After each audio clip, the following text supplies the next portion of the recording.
Welcome back to another episode of the Fellas Podcast. And today, Stanley's actually extremely excited about this. Yeah. As a Watford fan himself, It's a dream he's for been Stanley. itching to have this guest on, and so have we.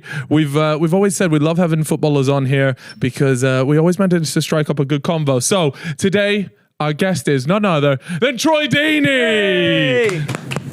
There we go. Thank you. Made it down the stairs. Welcome, brother. This is our mother's basement. What So- we're not our mother. Yeah, we just have to Same decide whether we're related or whose basement are we actually in. We haven't figured that out. Your mum's got the money. Yeah. She's a wealthy old The lady. Nintendo She is, 64, the Game Boy. It's a wealthy family. Yeah. It was. This is it. Times. But yeah. Nice though. This setup's lovely. Does it remind you? I mean, most of this would have been part of your childhood, at least some of the. No, this Maybe a was little bit all, older. Like in the Argos catalogue, things you wish you could have. Yeah, found you'd be in my flicking day. through it. At Christmas, you go through the Argos catalogue, circling it, say to mum and dad, we want this. And they were like, yeah, good try. Getting out of it. Yeah, this is the wish list, man. But it's thank you for having me. No, No, man. welcome, I mean, you welcome. just told us actually a pretty funny story. We pointed out the Nintendo 64, and you said you actually had one for 8 hours. Yeah, so we got one at Christmas. Obviously, you know, buzzing to have it. Nintendo 64, GoldenEye 007. Remember that? Classic, that game. man. Played it for like 8 hours in the morning. Went to my grandma's for Christmas dinner. Came back and the house had been robbed. So yeah, Boxing Day. gone, man. Just done out. That's So horrible. now when I see it, like my core memory is like, I got robbed. I wish I had that. Fair enough, but yeah, I mean, you've been up for a little while. You told me you were up at 3:15 this morning doing Yep. Talk Sport breakfast show. How do you find punditry life, chatting football? Do you ever get tired of it? That's the number one thing I would think of is I'm knackered talking about football, and then to come here and now we're going to ask you a bunch of stuff about football. I get bored? I get bored of the same questions. So like, if you do like 2 or 3 shows in a week and it's about like Arsenal, Liverpool, Man City, you kind of like regurgitating the same conversation. But in terms of watching football, never. Like I love it. It's genuinely one of the only things that genuinely make me happy. Like if there's a ball in here, I saw it to the left, it's got no air in it. All I want to do is kick it. You know what I mean? Like you just get, Intrusive thoughts. Yeah. It's got a- As soon as I get around the football, it just makes me happy, man. And obviously, I was blessed enough to play at a very good level. And yeah, just going and watching games. Like, if I'm not want to be getting paid to do it, I'll be sat at home watching it anyway. So sick. Like, Yeah. go around Yeah. the country and they pay me to do it. Like, when you think about it, it's a great It's the job. man's dream, really. it's a great job. Just chatting about it. Yeah. I got wrong. Yeah, it's Do a great job. you get a chance to play it much anymore? Like, No, the Ballers League put an end to that. But no, we got to talk about that quickly. Yeah, actually. I was actually just watching that clip about 10 minutes ago. It's Nah, generational. you know what? Like I don't really miss it. If I'm being totally honest with you. Yeah. It was just more of a just doing something to help Righty and Chloe Kelly out. But yeah, I helped him out with a red card. Yeah. it's at the end. Yeah, it was. Alright, That was so funny. Like you came on, just barged a bunch of people out the way. I know the clips of it didn't look great. Didn't look great. But it's life, isn't it? Did you enjoy it though? Like somewhat. Yeah, it was all right. Like I don't really. Again, this is gonna sound. I don't really get into the circus, if you get what I mean. I live a simple life now. I'm out the way. I don't get into any trouble. You were just saying you're a Watford fan. This is a lot calmer version of me. Yeah, I know, than yeah, what you would have definitely. expected. So yeah, I'm chilled now. So like my kids enjoyed it. Obviously got to see a load of the guys as well, like Angry Ginge. I don't know why we call him Angry Ginge. He's not actually that angry. He's just a nice guy. Yeah, he is. Yeah, Did you see he- his, did you watch Soccer Aid? No, I did. I was in Mexico. I just got back from Mexico yesterday. Oh, nice. So I missed Soccer Aid, so I'm going to catch up with that tonight. He put in a man of match Yeah. performance for Oh, that, did to he? be fair. Yeah. Yeah. Proper chef. He's a good guy. I will say this as well. Like there was a lot of influencers there, but he was the one who made time for everybody. Like kids, you name it. My kids were buzzing of just meeting him. So yeah, it was great. Obviously Harry Pinero and that the guys we know for a long time, but I do think I think he's the one who made Ballers League, in my opinion. Yeah. For like a fan go, there was nobody that he didn't take time with. Yeah. I thought he was excellent, man. That's the first time I've ever met him, but he's a nice guy. I mean, he's done a lot for Ballers League just in terms of like the popularity. He's building the drama. He's the one providing a lot of content for people. Yeah. Like he's building that storyline. He had the beef with SDS, which was one of the other teams. Okay. And like their rivalry became kind of like the storyline throughout the season. Brilliant. And he's just so good. And nowadays, where storylines pretty much drive everything, he was so good at just every week. Everyone was there like, what is Ginge going to do to piss off SDS this week? That was it. I was nervous and thinking, can we swear or not? Bro, we got, I think there's some naked magazines and stuff. This place is good to go. We've been naked on the show, to be honest. Not today though. You're all right. Yeah, you're all right today. Genuinely, I just thought he was cool, man. But you said about storylines. A lot of people are forcing it, right? He's being true to himself, which is what I kind of like. And he's a big dude as well, isn't he? Yeah, he's massive. Dude, yeah. He's huge. Yeah, he'll get annoyed at me if I call him fat again. I keep doing that. Nah, he's lost a lot of weight, to be fair. He did. That's why he got man of the match at Soccer Aid, though. Yeah, he did. Because when I was there, they had Foot Locker had a punching machine thing in the back, and he did have the top score. Did he? Ooh. He did have. Fucking angry Ginge chucking out haymakers. Well, I did say did because someone beat him. Right. That was so do you know if you're still sitting at the top? I'm just asking. Just a little quick. Just checking. Just asking questions. Did you see Ginger's shirt today? He got it signed by all the players except for Tevez, and he was like, I'm not having him on my shirt at all. Oh yeah. What he said? There was beef between those two. He took out Tevez, didn't he, at one point as well? He was like, that was the whole move from Man United to Man City. Yeah. See, I like that. What, the move? I do like that. Oh, Just that pettiness. Oh, yeah. Like he's that's what I'm saying. He's true to it. Yeah. Well, like I've only met the guy once, so don't sound like a loving affair. Like I don't know the fella, but I just thought he was good value, man.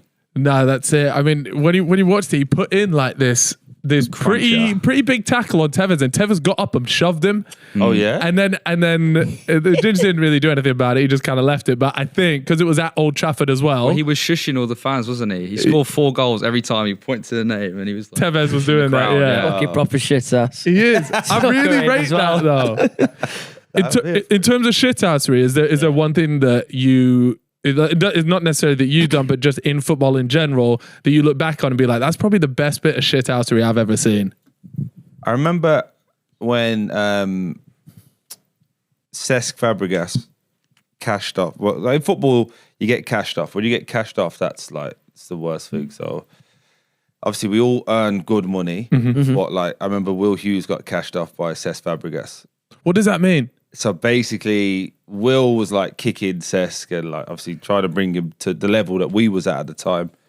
And he made about 5 or 6 fouls. You know, Hughesy is a legend, but he was just giving him a bit, and he just jumped up and he was like, "Why are you doing this?" And Hughesy gave him it back, and he was like, "Bro, I'll buy you."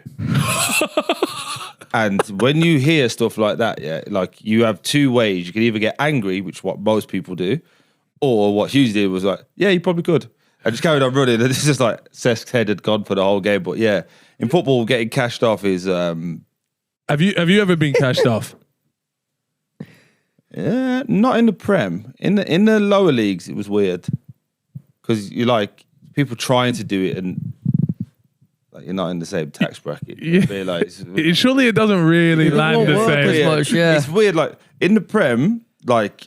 I said this to someone the other week. Like in the Prem, it's like everyone understands. Like it's so difficult to be there. Blah blah blah. Like now, how many shows do people go like, "Oh, this player's shit" or "This player's shit"? Yeah. It's like, dude, come on. Let's not. There's levels at it. Yeah. Even playing the Prem, even the worst Prem player, like just to get there is fucking crazy. That, yeah, and listen, we're all fans. Like we all do it. Say like, I don't think that person was good or he was shit today or whatever. But in just to play there, it's hard. But then when you flip it on its head and they go to like League 2. Where I ended, especially when I did it at Forest Green for like 6 months, you're like, some of the comments and the shit that you hear, you're like, I remember having a conversation, this was a player, having a conversation with somebody, I won't say their name, it's not fair on them, and they were giving it loads to somebody else. I wasn't even involved, and I was like, bro, you know you're going to have to work after this, right? Like, you ain't earned enough money to be talking like that. Fuck up. You know what I mean? Yeah. And he kind of went, nah, I know, but I'm just... Oh, what? So he just instantly just backed off? Yeah, he was like, He's like, oh, yeah, It's like, shit. dude, just relax, man. It's Went home and updated his LinkedIn. Well, it's like Club World Cup. Yeah. But to mum's. Yeah. No, that guy that fucking who was it today? He works for Coca-Cola, but he's just rocked up to play against. Oh, the Adelaide, the Club World Cup thing. Yeah, and they got pumped 10. Was it 10-0. Yeah, 10-0. But yeah, It's crazy mental. because when you look at the Club World Cup was meant to be, or it was definitely categorized as the best of the best playing the best. Yeah. And you see like at Auckland City, and it's great for them to even be there, and it's great that we're talking about it. But 10-0 doesn't do great for that competition at all. No. Like, Your first two games were 0-0 and 10-0. It's going to be the same every time as well. Like any time that Auckland are rocking up against Bayern, Chelsea, PSG, it's just going to get what you're expecting. Yeah, it's levels and You're just turning up to watch a pre-season thumping pretty much. But you know what's a shame about it as well? Because those guys will have a great time. Genuinely, they'll probably be doing interviews now that they've never had to do. Like, when have you ever done a show mentioning Auckland City? Exactly. Never. He had to take leave. He had to take holiday leave so he could play the game. Mental. But he's got a shirt, probably. He probably took one shirt. And he's got to enjoy it. But I think it should, like, from a football point of view, hopefully it makes them raise the standard. Yeah. Just realise just how difficult it is, man. It is very difficult. I mean, they've whacked into Miami. They hadn't won anything. Yeah. Like the reason why they're in there is just because they want the Messi, only right? team, isn't That's it? literally it. That's the only team that's in there without any like Credentials. or Still though, like you're looking at it and like you said, it's supposed to be the best of the best. They don't have like the English champions. They don't have, I don't think they have the Spanish champs. You know, Barcelona aren't in it. No. Like, Italian champs. Italian. So there's just so much missing from this. And they've got to figure it out. Because even just looking at the Chelsea game, who did they play yesterday? They played LAFC. Yeah, like even just looking at that stadium, it was a 3 p.m. midweek On a Monday. on a Monday in Atlanta, was it? Yeah. And it's like you're not getting anybody to the ground then. They had And 22,000 of a 75,000. That's Yeah. like 22,000 at Man United. It's crazy. but insane. pretty much empty. Like the PSG game though, PSG Atletico was Banging. full fucking proper. Where was that one? I don't know, but it that one was LA. Okay, yeah, you can see a that. mixture between LA, Atlanta, and New York. Yeah. So it's a But why, like, why not have the LAFC game in LA so at least you know the fans from there rather than I don't know. It just seems all over the place at the minute. Who thought putting a game on a Monday at 3 p.m. was ever going to work? And then literally up until kickoff, they were dropping the prices. I think the prices went from £80 to like £34 by the time kickoff come.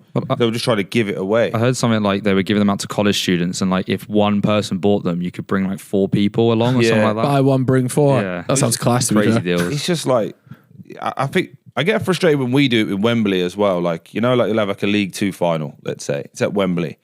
Just like invite 50 local schools. Do you know what I mean? Get the kids involved and just go and have a good time. You're going to make your money back because you got to buy drinks, they got to pay for parking. You're going to make some money on it. Just open the doors up because like the pictures that we can see here, that's mental. That's embarrassing a little bit. Yeah. You'd think if no one told you that game was going on, you'd think that was the warm-ups. Yeah. Yeah. You know, it's so true. Yeah, like an hour before the game. Yeah. An hour and a half before the game. Yeah. Yeah, I don't know. But like just seeing the money involved, I think if you get a win in the group stages, it's £1.5 million. Yeah. So see that's why when I see like Auckland City or something like that's their entire club's net worth in one game. So if they can somehow scrape a win, but the problem is against Bayern and stuff, that's never going to happen. Against some of the other teams though, you can't have a puncher's chance. You know what I mean? Like, and 1.5 million to a lot of those other teams are completely pointless. But to these guys, like, that changes the whole club. And the winner of it gets 100 million as well, right? Yeah. 100 mil for the winner. 100 million. I think it's more than that, you know. After you tally up everything, But I think the actual winner gets 100 mil. So we were talking today on TalkSport, if you're Chelsea, is winning this bigger than winning the Conference League? Absolutely.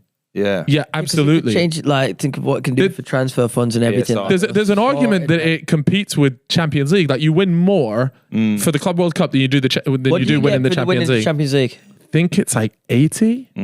Wow, the fact you something like that. More prestigious, though, isn't it? That's Yeah. the only- Yeah, I mean, any fan would obviously say, man, I want the Champions League, but sponsorships and stuff. but like Todd that Bowley as there will well. be looking at this tournament saying, Yeah, absolutely. That's Win only me midfield this. of that. Yeah. You know the clubs care because they opened up the transfer window for it, Yeah. and like they actually were like Real Madrid were like, we need Trent for this. they spent 10 million So just to they're get him for like, this. Clubs are taking this serious as Yeah, fuck. I even think if you're going to fans aren't. see a lot of like empty stadia and some 10-0s at the start. But once we go into like the last You 16, reckon it'll pick 8, up? I think because you'll get like Atletico versus PSG the other Yeah. day was rammed, as you said. So Yeah. you'll get those teams and fans will come out for those. And they can't put it on.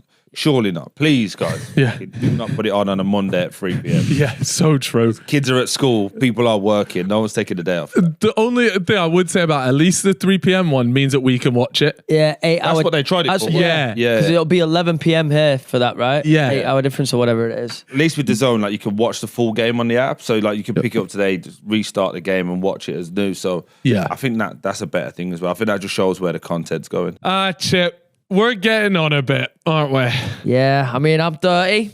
You're nearly 31. Makes you start thinking about the future, especially what are we going to do with our money?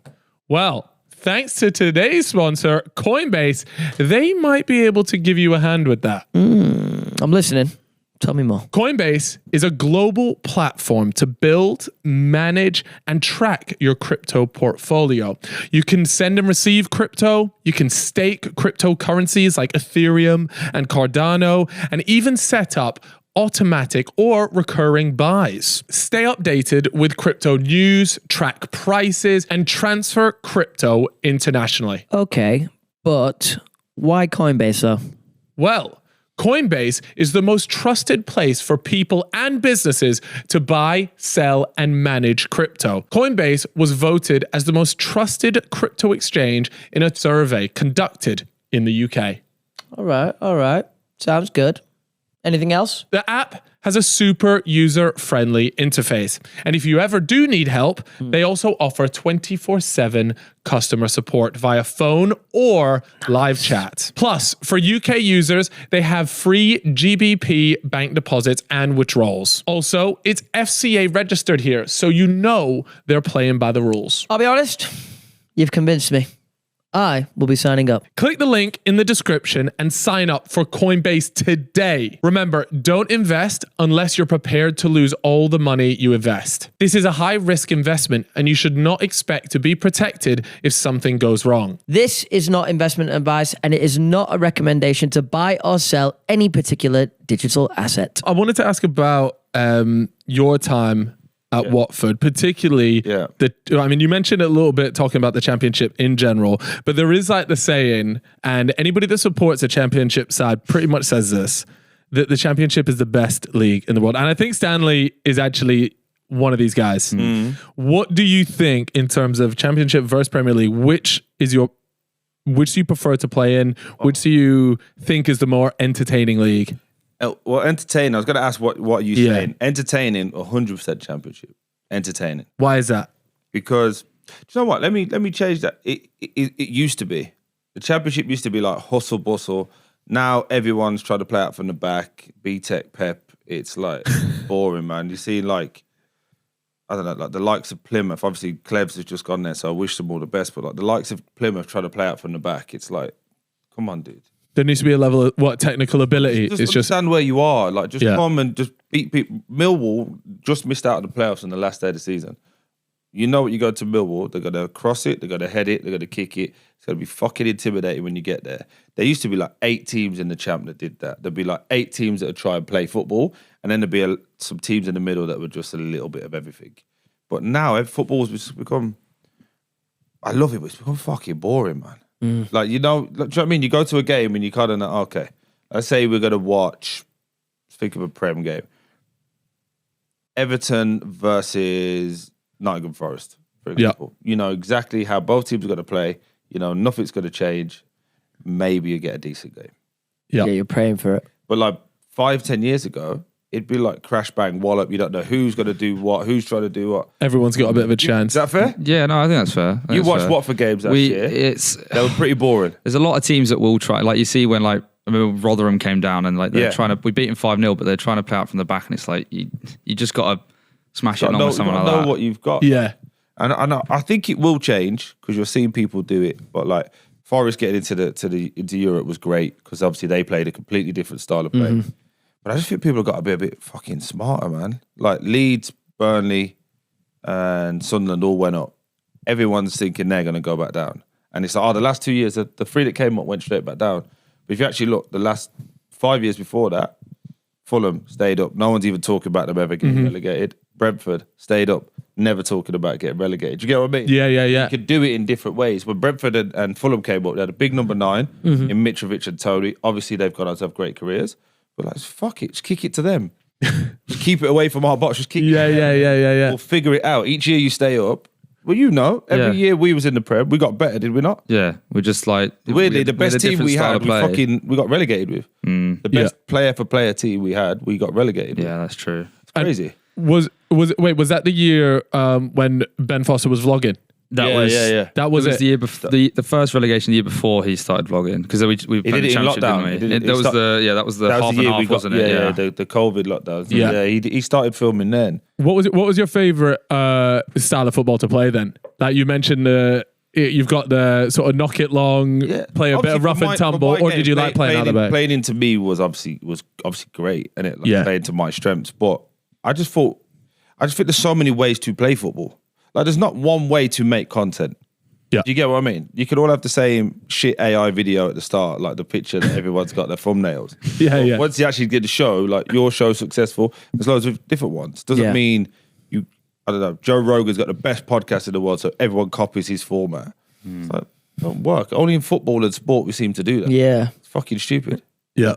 No, I hear that. Everyone's just going for that system kind of style. Yeah, but I think it's on the coaches as well now. Like the coaches are trying to. I don't think, and Video, I know what I'm saying, 'cause he's a friend of mine, but Video Company getting the job at Bayern from getting Burnley relegated. That's mad. Fucked everyone a little bit because everyone wants to like just play nice stuff now because it's like, well, the manager got to move. Oh, I get what you mean. So even if you play nice football and you get battered, there's still a chance you go somewhere. Now everyone decent. wants this stuff. Like you look at Ange Postecoglou at Spurs. Yeah. Like he wins something, but they get rid of him because it wasn't really the style that we wanted. It's like, what do you want? All I've ever heard Spurs fans talk about is fucking getting a trophy. Yeah. So They finally got one. Do you think he would you have sacked him? Ange? Yeah. No, I think they had a lot of injuries. Listen, I don't know what Spurs are. I say this all the time, and Spurs fans get a bit angry, but I don't actually know what Spurs are.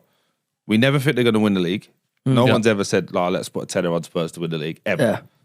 You don't expect them to win the FA Cup. Nah, hold on, wait. There was a 1-10 game streak early in the season. I can't remember. It was a couple seasons ago where they beat Liverpool and they started doing celebrations as if they'd already won the league. Yeah, like 10 game. They went on like a 10-game winning streak. And stuff like that. They were they parading the kids. Yeah, they had their kids around and everything on the pitch. That was probably the one time I thought, hold on, are these actually going to do it? And then they fucked it, obviously. But no, that's crazy. I actually don't remember that so much. That was so bad. But they were parading them around. Yeah, but when really you weird. look at it, like for the Prem, it's like last year was considered a bad season, right?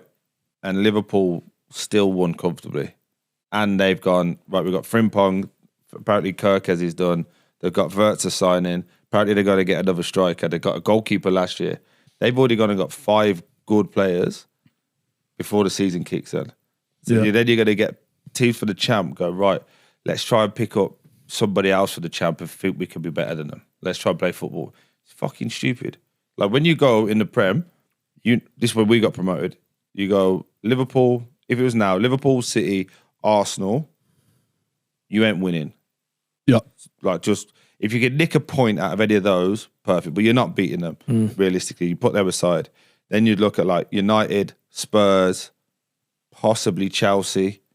You might get something. Yeah, could defo nick some off United. At least now you've got to be rocking up to Old Trafford expecting to walk away with something. You've got, so there's 6 teams gone already. There's 12 of your 38 games already gone that you're not really expected. The rest, that's your league. Right. Come on, right. How do we win as many games in those as we possibly can? So if you're playing Everton, 4 points. You got to win at home, you got to draw away. Yeah. Do you get what I mean? That's got to be the mind. That's the mentality people are walking with, yeah. And that's why when they go, we just take it each game at a time. Fuck off. Fuck off. Because I remember beating teams and then we had Arsenal, Liverpool, City in the same week. take it game by game. You dicked 3 weeks in a row. Now what? Now you're mentally Yeah, now the end of the struggling. month, What are you even oh, thinking at fuck that this. point, though? It's just like, fucking hell, boy, it's going to be a rough few weeks. Does everybody at Like- training just kind of know, like, yo, What the if you've got a run of games like that, do they just know, like, oh, it's... Nah, you go in because you're all arrogant as fuck. So you all think like we could beat the You've got to have the beat them. Like, mentality, obviously, you remember we beat Liverpool. Yeah. We beat Liverpool when they were on that run that we're going to go and break the Invincibles record. We beat them 3-0. Did we? If you would have said to anybody in that team that we were going to win 3-0, no one would have took it.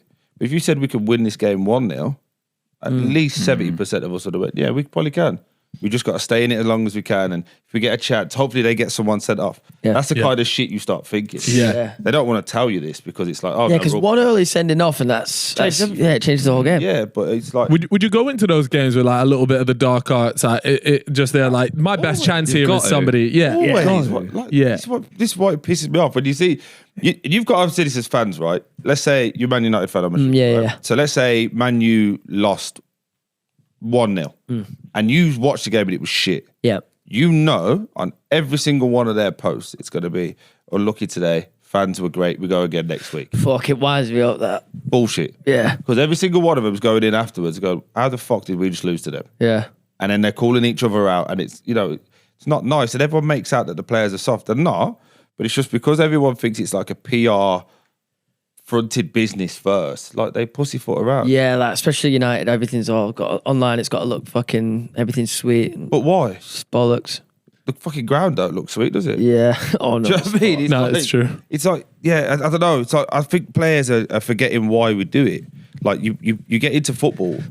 Yes, the money and that is great, but reality is you get into football because you love it as a kid, and you just play. You just happen to be good at it, and someone got a chance, a bit lucky, and then you make money, and then it turns into a business. I totally understand that, but the reality is like you could have just been one of those fans watching. Well, that's how I think. I could have just been one of those fans watching.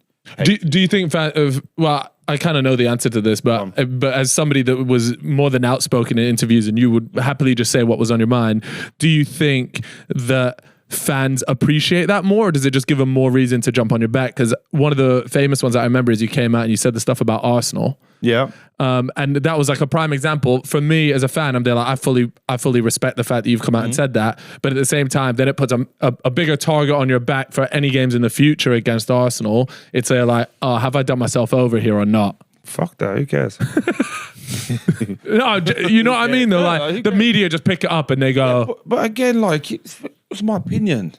There's 60,000 people when I a couple of seasons after we lost and I missed a penalty. Peter Cech saved the penalty. We lost to Arsenal. I think it was 1-0. Yeah, I think Aubameyang scored. Aubameyang scored and Yeah. I missed a pen. Yeah. 60,000 people then had an opinion of me.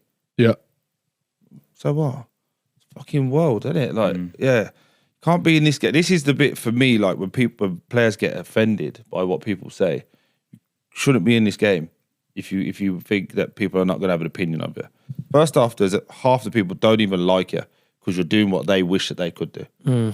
Same in your game. Yeah. Yeah. How many of the comments are bullshit? Oh, I don't like these two, or don't like the way They don't even know you or whatever. anything, They don't yeah. know, but they're sat in their house, fucking miserable at their own life. My life's fucking good. I'm pretty sure your lives are pretty good as well. This is what we call work. It's fucking, what day are we on? It's Tuesday. There we go. Do you know what I mean? It's Tuesday at midday, and this is what we're calling work. The people in the comment, they're also the loudest people are the people that that hate you, have a jealousy, whatever it is. The people that actually like rate you or whatever, or go, oh, I agree.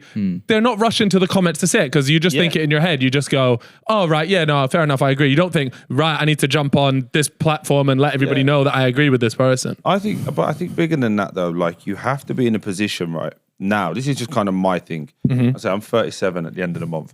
Like I'm just in a place where I see my oldest son's 16 and my youngest son is 5, and I'm thinking, shit, like everything that these guys have got to deal with is all negative. Like when's the last time you turned on socials? I don't do socials, but social media, the news, whatever, and something good was on there. Yeah, you see a lot All of shit negative. online. Like, it's all bollocks. And it's like I say to my kids that you can be whatever you want, but you gotta be able to deal with the noise. So I'm gonna be your harshest critic. And some people might go, can't parent like that, you can't do whatever. If you have a look at them, they're not doing too bad in life. I've got 4 kids. You know what I mean, all of them have been relatively successful at this moment in time. So. Yeah. And thick-skinned. Yeah. Absolutely. Yeah. You can't be on the internet and not be. Yeah. No, it's true. It's fucking mental out there. It's a war zone. Crazy. Like, you just think how mental this concept is. You've got people that will take a picture down and be upset because it didn't get an amount of likes off strangers they've never met. Yeah. What the flying fuck are we even talking about? Yeah, it's a bit nuts. Do you know what I mean? When you think about it like that, innit? Like, I'm going to put this picture up, and if I don't get X amount of comments or likes, I'm gonna take it down. this means I'm ugly. Why are you fucking... No, I'd had to You were take just down ugly anyway. photos. Like, to me, I just kind of live in a bit of a reality where it's like, I understand content, I understand what the way the world's going on, I think it's great, and I think platforms like this is fucking brilliant.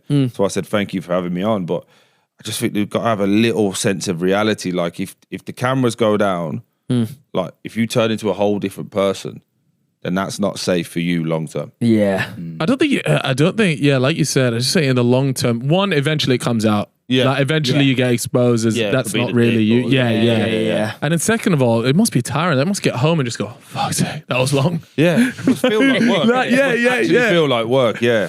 Well, somebody that was I know we've subjected to jumped that. about 58 different things. No, it's good. It's No, good. I was good. You know, on that though, in the footballing world, do you find there's a lot of like, you don't have to name anyone, but other pundits, any footballers, they're portraying themselves as this kind of person online, and you meet them, and you're like, wait, you're fucking knob.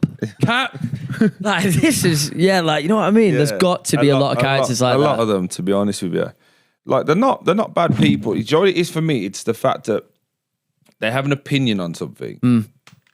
They won't say it, and let's say you go to a break or the game starts, and they go, "Oh, totally agree with that point you say." I'm like, Well, say it then. say it then. Oh, so because they know if they say it, it's going to be a bit backlash online or whatnot. You know what I can't stand more and more now is that, like, pundits are becoming like club associates. I just think we're coming down to a point now where people don't give their true opinion because they think, I don't really want to offend the club. Yeah. Right. You get what I mean? Because all the club's fans are his fans, and it's and it's like, like we're interconnected. Okay, somehow. yeah. Why do you think they do that though? Like, there's not money exchanging hands here, or maybe they do have like an ambassadorship for certain clubs, and so I could kind of understand it from that point of view. But Well, they just know the club inside out a bit more, do you know? Where they can give a bit more of a view You on say it. that, like, But- for example, you probably don't like me because I've said a lot of shit about Watford, but factually, like, if things have been wrong at Watford, I think it's my job to say it's been wrong. Not come on, like, let's say, bro, so this show had happened and I don't know, fucking somebody at Watford, name me a player at Watford now. Right now. Bloody hell. Okay, just you might- one, just one. Jeremy Just one of Ngakia. the- one of- Huh? Jeremy Ngakia. Jeremy Ngakia just been sacked for breach of misconduct, and you guys asked me, I can go, really difficult because it's players and at Watford I saw you, and I just dance around the whole fucking thing, give you 5 minutes, give you back, and you go, what the fuck did you say? You didn't say nothing. My opinion is, based on the evidence I know, I think this person's done that. Yep. When I played with him, he was a bit of a dick as well, actually. Or when I played with him, he was a lovely lad, so this is completely different. Do you know what I mean? Yeah. You're able to give your personal experiences, but speak to what's going on. That's why you are a pundit. That's why, as a player who's been there and done that, you should be able to inform people. Don't pussyfoot around because you think, the chairman's not going to like you. So, he doesn't fucking call you every day, does he? Doesn't check your kids at school. No, Do it's you know what I true. mean? Yeah. No, I hear that. I just find it weird. Yeah. I really do. One of the when I was sort of doing a bunch of research for today. Oh, fucking hell, sorry. No. It was really interesting because I stumbled across this one clip, and it was of you talking about your contract extension. Yeah. And in there, and I've always wanted this question. Yeah. Just about footballers in general, and it's around. You asked in your contract extension to remove the speed bumps. Yeah, there's a bit of a bigger story to that. I was pissed at this point when I was saying it. Right, I gotta know. Yeah. Well, I'll start with this one, but then I want to ask a bigger question just about weird shit in contracts. Yeah, there's and loads. yeah. But this speed bump thing. So did you actually have the speed bumps removed just so you could so drive a nice basically, whip to it? I had a Lamborghini at the time. Yeah. The Aventador. And at Watford, there's 2 speed bumps so you get to the training ground, and they're fucking huge. They're about this high off the floor. So even if you go in your Range Rover, like, you got to kind of go sideways. Oh my god, they're massive. Obviously, I'm going in this, and all you could hear is every time you go over. So anyway, I'm doing my contract, Leicester were trying to buy me, and I was in a great position because Watford didn't want to sell me. Leicester wanted to offer me a lot of money. They'd just won the league, so it was Champions League, all that fun stuff. And they basically said to me in a quick way, like, what do you want? So I was like, this, like this, like this. And I told the story not too long ago, but basically my agent said to me before, right, we'll play the game. So when you get here, go and speak to the secretary, ask for a black bag and act like you're getting all your stuff go. Because on the same morning, Leicester put another bid in. So it's like, I'm going to go in here, kind of go like, we want to go. Yeah. Troy's ready to leave. Like, you've got to fucking pay big bucks to keep him. Do you know what I mean? And I was on 50 grand a week at the time, so I was on good dough. So anyway, I've gone in, done as he said, got this black bag. So to Gail, the sec, can you give me a black bag, please? Shut up for? Got empty my stuff. I'm leaving now anyway. Got my stuff, went, sat in the car. So obviously she's now gone and told the ownership. Obviously they're like, fucking hell, he's ready to leave. They were like, just want one more meeting with you, try and keep you to convince you to stay. I never actually said I wanted to leave. This is the game. Yeah. So anyway, my agent goes and has a chat with him, and then he says, "Oh, come out to the pitches." So as we're walking, he's like, "Shut the fuck up. Just keep walking. Do not smile because they're watching out the window." So okay, and he's like talking to me, but he's like talking, but he's like, "Mate, they've given me fucking everything," but he's acting like he's shouting at me. Right. So visually for them, they think he's shouting at me, going, "You can't leave. This is a massive," because he's like, "I'm going to convince him to stay for you." And he's like, "Mate, they've just offered us 100 grand a week. This is fucking mental." But he's like, as he's walking, he's going, "Fucking, you're really happy." And you're like yeah. And he kept going to me, "Do not fucking smile," because they're looking at you. I was like, "All right." He goes, "Well, I'm going to go back in and get a bit more." I was like, "Oh, cool." So I was like, "All right, cool, no problem." And so I'm walking. He's like, "Think of other things that you want." And I was like, "I don't know, like I was just in Miami, like I just come back, so more money, that's all I really want." It's like, "You want a box?" Because missing the kids come down. I said, "Yeah, a box would be all right." He's like, "Cool, give me 10 minutes. He goes back in. He said, "But when I go back in, walk off like shaking your head, like can't believe this is happening type stuff." So anyway, I've walked This is like a movie scene. This is fucking mental. I'm on the phone to my story. pal going, "Mate, get on this." And then, anyway, so then he comes running back out. He's like, "Right, you got a box." But I told him you don't want to because the boxes were 10 seats at Watford. I don't know if you remember. And they were like, "We want a 20 seater," so they're going to knock the wall through. Oh my so God. I was the only person at Watford that had two boxes knocked into one. I think I was so the Elton John suite. There's one, two, I was number 3 and 4. Yeah. They knocked into that. Is it still like that as well? I think they've put the ball back up now because I had it for like 7 years. Damn. So they were like, "Give me that 2 years." So not that 20 seats, and then they've got a bottle of champagne each week. What was that in there? Yeah, it needs to have a bottle of champagne. They put that in like to keep the family happy for when they put a bottle of champagne. Because obviously it comes with like a Moet type 25 quidder, but I got the premium. Yeah, I got the good shit. That's so funny. And then they were like, and I was like, "Oh, do you know what?" And Watford used to have, where the stadium is, the car park used to be at the bottom, down by the allotments were at the bottom, so you used to have to walk that. It's a bit of a trek. I was like, "That's a bit of a trek." They were like, runs back in, comes back out. Right, so you got 3 parking spaces next to the owner. I was like, cool. So anyway, we got all the stuff done. I went through all these little bits and pieces, got loads done. Ended up settling. I would have took the 100. I settled on 129k a week. Yeah, with a box for as long as I was there. And then obviously bonuses and all that included as well. So it was a good whack. Yeah. And then we go in to sign. But at this point, like the owners are kind of like they're at their knees, like fuck, we can't push it anymore. Give me any more, I'll bankrupt the whole place. So I kind of felt a little bit bad, but I'm weirdly loyal. So ages done all this. I've gone like, "Are you happy with what you've got?" He's like, "Well, not really. Like, but as long as you're sorted, it's fine." I was like, "Fuck it, we're not signing until you get what you want." And you just saw the owner go, "Oh, for fuck's sake." So they went and sorted his stuff out. Oh, okay. They needed to sort out the deal. They had their own chat. Yeah, they figured out their stuff. He was then happy, put it in the contract, FA approved. And then literally at the last minute we're signing. I was like, "Do you know what? There is one more thing." They're like, "What?" They must have been there like, "You're fucking." And they were like, "Oh, what?" And I was like, "Them fucking speed bumps have got to go because they're killing my car." And it was just genuinely said as like a joke. Yeah. And then obviously when I was pissed, I said it. But didn't give the full context. Yeah. And they were like, yeah, we'll take them down. They're too high anyway. But I actually think they're still there, but it's that's unreal. Fuck, So man. That's a you brilliant must. story. That is so What happened to funny. Leicester in the end? Because they were knocking. Did they? They went up to 30 million. 30 million was the height that they could go. They ended up getting the kid from Sporting Lisbon. They paid 30 million for him, but basically Warsaw had a 20% sell-on. So Watford were happy to sell with 30 million, but then they would have lost 20%. Yeah. Right. So Warsaw didn't want to do a deal on that. Got you. Get something like I wanted to do a deal with Warsaw where they got 5%, 10%. Yeah. And then probably Watford would have given me that. It would have been structured as well, like one game in the Champions League was 5 million. One game for England was 10 million. You get like Yeah, I see what you mean. Yeah. But Warsaw just did a budge, so it worked out. Because you always hear stories as well, and there's always rumors. Like there was even with Darwin Núñez in this season, and again, no idea if this sort of stuff is true, but it's like, you know, if a player plays X amount of games, then they owe another 5-10 million to the club, and these bonuses and stuff like that. But then you also hear about, and there's been stories even this happening at Watford when they buy them. There was like a goalkeeper that essentially got pushed to the side because he was like one game away, and he would and they would have had to pay an absolute fortune if he'd played the extra game. There's loads of shit like that.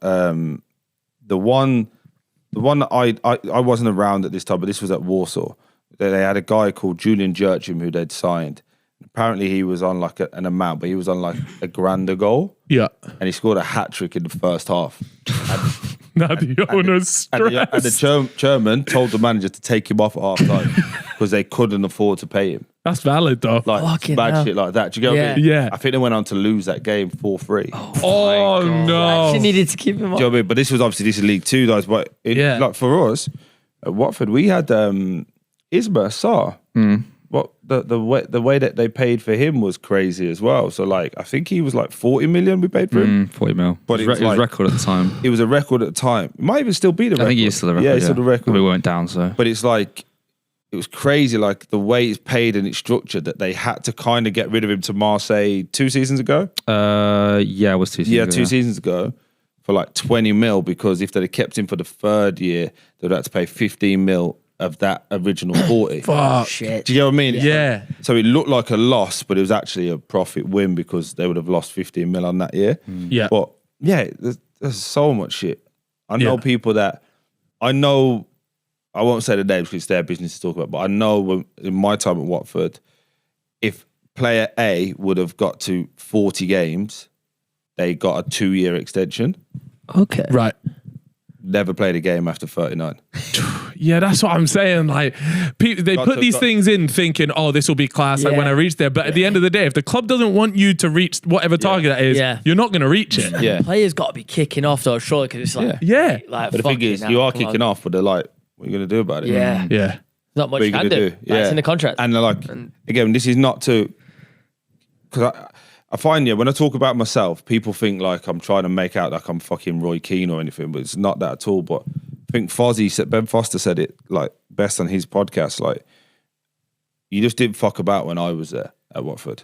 Do you get what I mean? Yeah. Like, I did a lot of dumb shit in my time, but when it come to winning games and respecting Watford as a team, you weren't going to fuck about. So like in certain instances, like one of those instances, like the player was like, oh, this is bullshit, I'm going to do this, I'm going to do that. And I was like, not while I'm here.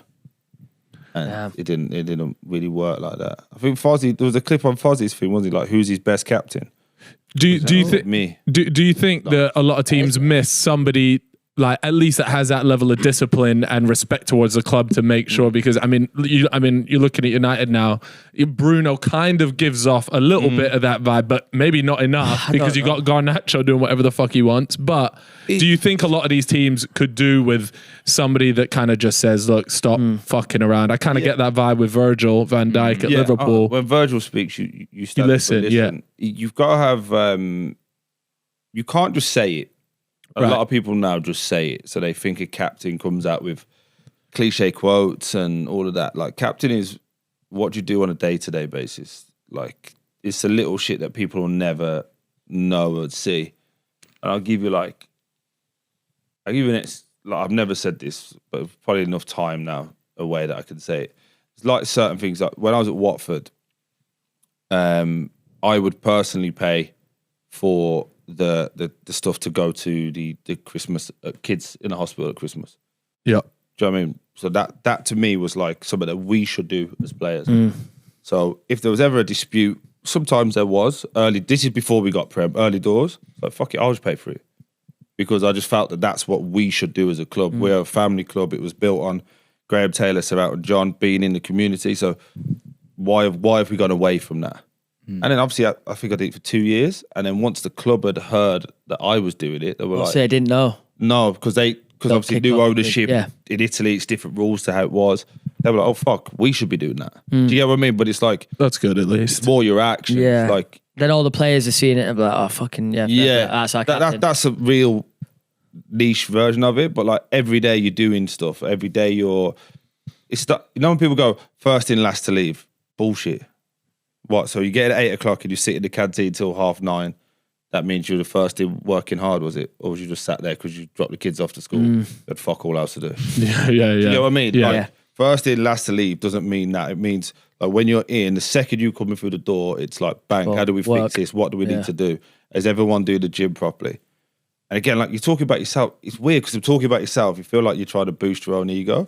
But I'll ask you a question because actually I don't really speak to many Watford fans in general. So since I've left, have things got better or worse? Oh, way worse. Way worse. I mean, we haven't had who's our captain at the moment? Well, it's just thrown around between players, whoever they leave or join or whatever. I mean, So there's not been like a club of course. man. But it's hard when you had the sort of years that Troy had with us. Like I only ever grew up with How old are you if you don't mind me asking? 20. Tony, oh, fuck yeah, you're a baby. Yeah. So like when I grew we up, got him started young here. You see. It's not grim. so like all I knew was Captain Troy. That's all I knew. Yeah. So like when it comes You in had now, you had the good times then, really. yeah, from where I was, When you can I was a remember. bit younger when obviously with the FA Cup final and, and first promotion and stuff like that. I was still about, but but yeah, no, just like we haven't had a recognised sort of leader at the moment. I mean, our club captain's Dan Batman at the moment, but when he plays, and I love Dan. Dan's a great kid. Yeah. But like when we were there, he was third choice. Yeah. Do you know what I mean? But like he doesn't even play. If he's playing, the captain at the time was when we had Musa? Wesley Hook and Musa Sissoko. Yeah. Like they were the captain, but Dan's meant to be the club captain. So it was never like it was a bit divided because I remember when it first happened, Dan got dropped for a bit in last season. Yeah. And Heyman we were won it, like, didn't he? Yeah, Heyman Yeah, played. yeah. He was great to be fair. And yeah, Wesley Hoot took the captain's armband and we were thinking, right, that might be it for a bit. And then it announced Batman was back in the team sheet. And we were like, oh, okay. And then we looked on the pitch. It was like, who's got the armband though? It's like, surely Mixed messaging, the club captain should be taking that responsibility back. It's all. Has it there was ever all been a bit of mess. captain that you've looked at and you've been like that to me is the definition of like what a captain should be? Vinny Company. Yeah. Always at Man City. Thought he was excellent. It's the way he conducted himself. I know Vinny firsthand now, so it's great to listen and hear. Wes Morgan at Leicester.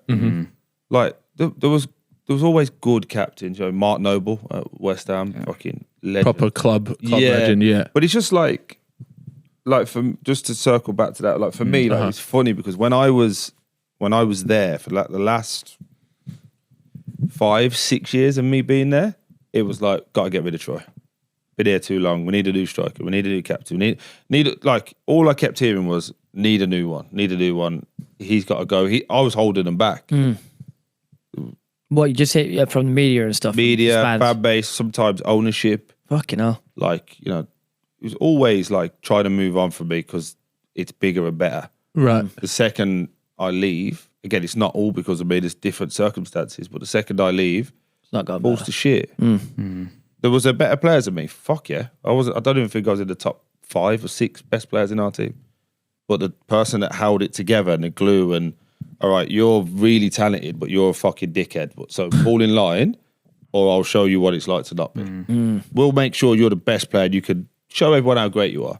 But day to day, when you don't want to train because you can't be asked, you either get back out on that pitch or you'll never play football again. You choose. Yeah. Do you know what I mean? Who was the best player that you played with? Or the most talented? We had loads. We had loads of good players. Gerard Deulofeu, joke. He's got to have a fucking. We're gonna piss himself. Yeah. Oh, he's like, oh yeah. If you hear orgasm noise, not us. Maxi Pereira, Isma Sarr, João Pedro, Danny Welbeck. Where am I going? Etienne Capoue, Decore, Will Hughes, and Nathaniel Chalobah. Easily the most talented player I've ever played with. Really? Yeah. Unbelievable. Scandal. If it weren't for his injury, he's a scandal. Daryl Yanmat. I'm trying to go through. Jose Holobas, Fozzie. Trying to think about all the players that we fucking played with. Valon Barami, Carlos Zuniga, Alman Abdi. Throw one out there. Alman Abdi, the professor, yeah. Vidra, Igalo, like Ben Watson, Adeline Guardiola. There's so many players that had massive roles. Aurelio Gomez, just trying to think. Nathan Aki. Would you say... Who would you say is the one that didn't reach the heights that you definitely would have expected them to go? You've seen someone and you go, this person should be playing at the top of the table. I still think he can. Yeah. Richarlison could play higher.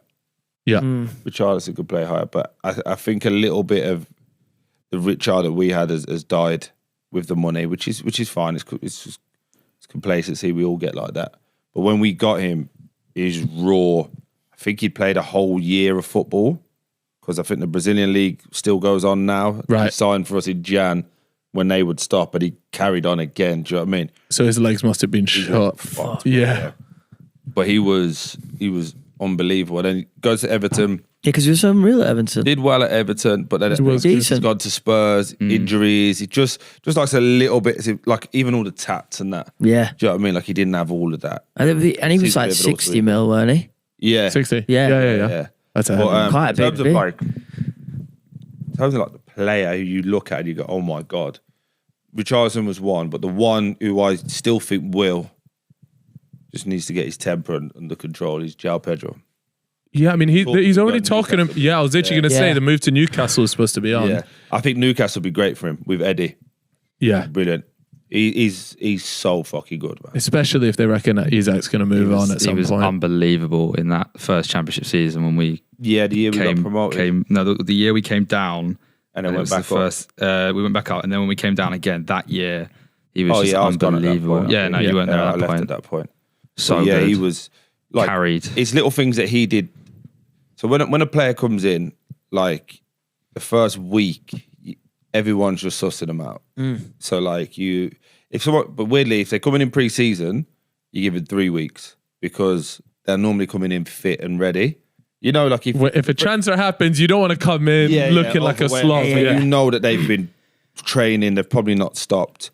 I remember we had a kid called Diego Fabrini, Italian international, had the best step over flip flap I've ever seen.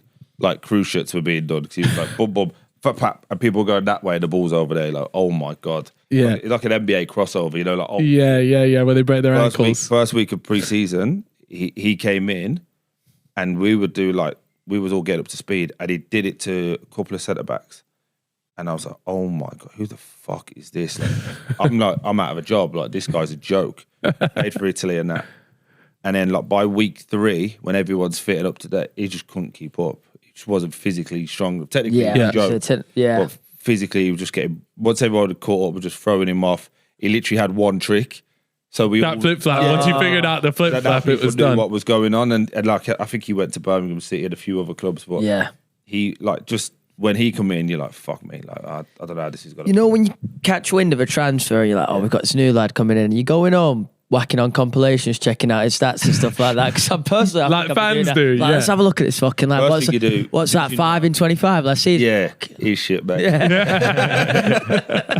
First thing, mate, you can tell yourself so many lies as a player as well. So like, you can go on like, I remember when we signed Igalo, and the year we got promoted, the first year, we signed him, and I think he was at Granada. I don't know. Let's say he scored like 15 goals at Granada. It was like Spanish Prem. Yeah, I was like, yeah, but Spanish football ain't shit. Yeah. That's like, I don't know. That's like, doesn't count. That's like 6 in the chat. That's how I convinced myself that I was better than him. And then we signed Vince back. We re-signed Matt and Vince. Me and Vince had a good connection anyway.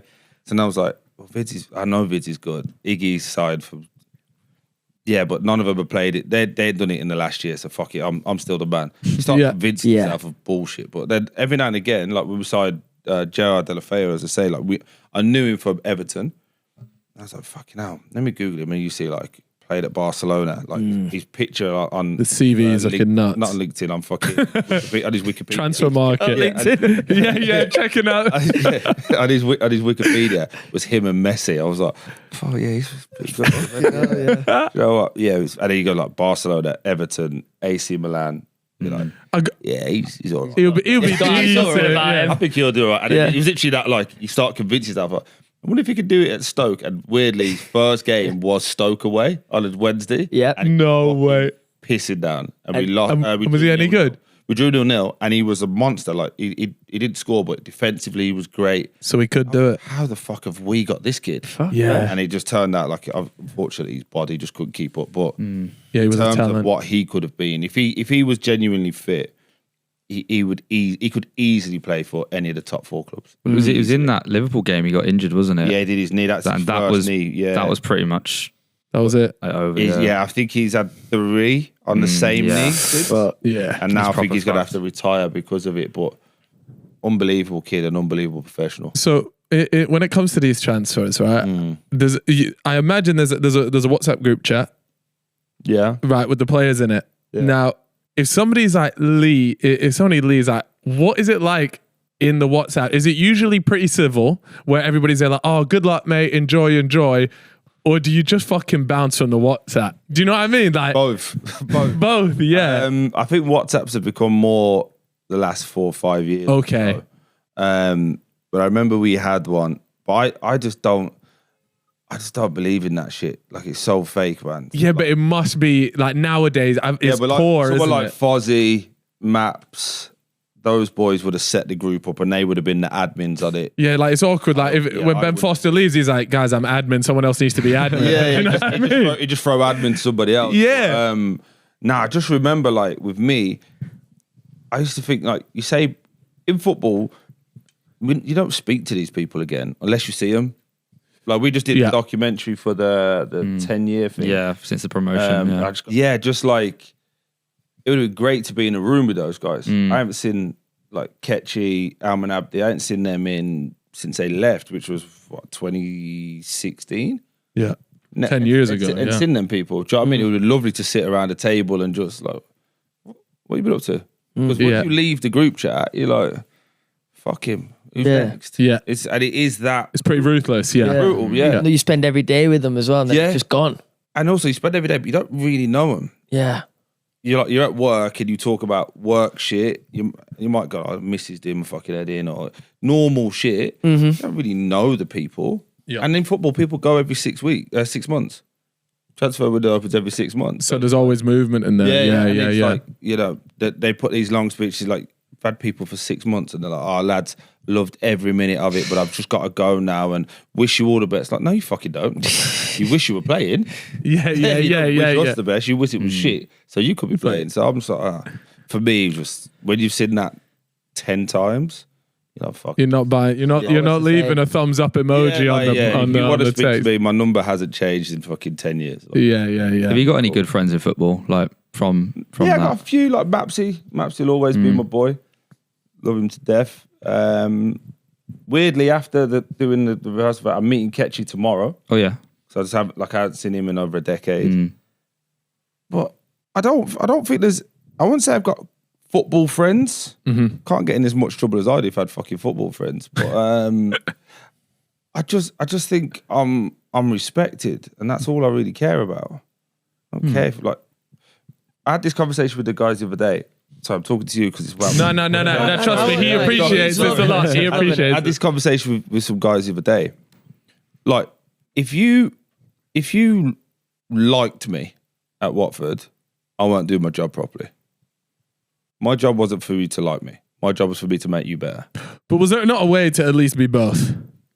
Because surely you could like somebody that makes you better. Yeah, but I'm gonna push you to places you don't want to go. Is that not the manager's job? We fucking had 18. Yeah. So depends which one you want to talk about. Yeah. Nah, but That's actually outrageous, by the way. 18 in 12. That's fucking insane. Years, so it was a lot, but it was just more that I genuinely felt that was my responsibility. And like people think I'm harsh or whatever, but I actually genuinely care about people. Like I want you to be because I came into football at 19. I used to be a builder, so I've like lived the dream 50,000-fold. Do you get what I mean? So I'm more, that's pretty mental. What was it? Bricklayer. Yeah. So I've gone from that to playing in FA Cup finals. Mental. In less than 15 years. So it's crazy. No amateur background. Wasn't at an academy. Just playing with pals and you kick on. Wait, how did you? If you didn't go through the did you get? Actually, sorry. When I was doing that research, it was a pub. It was at a game. Some guy just caught you, right? What a pub? It was something like that. I read. Basically, I've played Chelsea Town, which is my local team from home. Yeah, paying to play like each week as you do, pay subs and that. And that's why I genuinely believe I'm here for a reason. I know it's going to sound to some people very cringe, but like think of all the bad things I've done and the good things I've done as well, and somehow I'm still managed to sit here with you on the Fellas podcast. Let's fucking go. You know what I mean? I just talk about it, but it's so I basically went and played with my mates. The Scout of Warsaw, his game had been cancelled. Right. So he was the under 18s manager, the reserve manager, and the scout. Because at those times Warsaw had no money, and it was very like one person did 8 jobs. And then instead of going to watch another game, he went to watch his son play, who happened to be on the opposite side. He was my opponent on that day. And obviously the story is I played pissed, which wasn't unusual back then. And, imagine what you could be like sober, mate. Yeah, Trust me. I went out Friday. I got sacked on a Friday. Well, our job came to an end. Yeah. So I went out Friday, got pissed. Went and played football Saturday, feeling a bit ropey. So I had another Jack Daniels to start the game, just to Here are the dog. level me out. Played, did well, and your man offered me a trial, and I went there on Monday. But That's I still wild. went out Saturday night, and I still went out Sunday, and I played Sunday League as well. But Still got it done. Yeah. Loyalty right there to the Sunday League side. Right And there. I can't remember more. Oh yeah, the liking part, and and it's just so like my thing's always been like, why not? Just push it to the limit, man. And if you fall, at least you've took a few steps forward. Trust me, this is not no motivational David Goggins shit, but it's more like I just believe that we don't know how far we can push. If you said at 19 to me, you're going to earn millions of pounds playing football, and you'll never have to work a day in your life again if you don't want to. It's like, huh? How? Oh, all you got to do is turn up every day and fucking bust your ass. You're taking that every day. Yeah. That's it. So like I said, if they liked me, I like to have fun. I'm a happy-go-lucky guy. Think things are brilliant, but it's time to work. It's fucking work. Let's go. Would you ever go out nights out with other players, or did you try and separate I was yourself out all the from time, just with my pals though. Yeah, that's what I mean. So you didn't really mix it with the players most times. Again, it's a little bit stupid, really, but I was always just didn't want to be like the lad that changed. You know what I mean? Got you. Got money and left everyone. I wanted to be like one of the boys. Yeah. Still go home and still be like the man. Yeah. Now you look back, you think, fuck was I doing all that for? But we had a good time. Like all my friends would tell you, they had a good time as well. We enjoyed it, man. Yeah, well, I always thought this shit was going to end. Really? Until I was like 25, I genuinely thought like, they're going to fuck me off soon. Do you know what I mean? Like, and then you go back to work. So I was just like living for the moment, man. Like go Vegas, go Miami. Yeah, I read a little bit about that Vegas trip actually. That sounded. That Vegas trip was each year. What do you mean? That was each year. The one we spoke about. And why does it that every football? Because we had when Ben Foster was on, he was talking about when Fozzie on. they got taken to Vegas as well. Ryan Reynolds and his crew took them all there. Probably spunked about $1 million on them. Yeah, easy and so easy to do. Oh mate. But what is it like? We've been Vegas a few times, but what is it about? Why do footballers go there? Nah. But it's like every football team is just there like, where will we celebrate? Oh, it'll be Vegas. Yeah, so I think they do it like Ibiza now has gone kind of that way. Yeah, early I doors see them was like Marbella for a little bit. I think that's lost its edge. Well, you saw Arne Slot fucking ripping it up at Ocean Beach. Yeah, that's what I mean. Like, that was unreal. So you want to go somewhere that is it's high end bullshit. So like it's very like Vegas, as you know, nice buildings. It's all the pool parties. It's a decent price to get into places. But when you're in whatever, if it goes, no one gives a shit if you've like. So how does the bill splitting work? Who picks it up? When you go as a team? Yeah. As a team, there's normally a kitty. Okay, so everyone chucks in X amount. Yeah. So for example, if like every table for every night is 10K. Yeah. So all right, cool. There's 20 of Chips us. in. You all chip in X amount. Yeah. But then obviously like the lads who were a bit like Fuzzy would say this as well. Like the lads who are earning more. Like there might be a young lad who's coming, who's 21, played like 5 or 6 games. He's on 3 or 4 grand a week, but it might be 8 grand each person's putting in. So it's like, right, we'll cover that one. Do you get what I mean? So it's that's fair. Not really fair on him. And then you fucking after 2 days you're fuming because that little fucking like hating the drinks going. You know what I mean?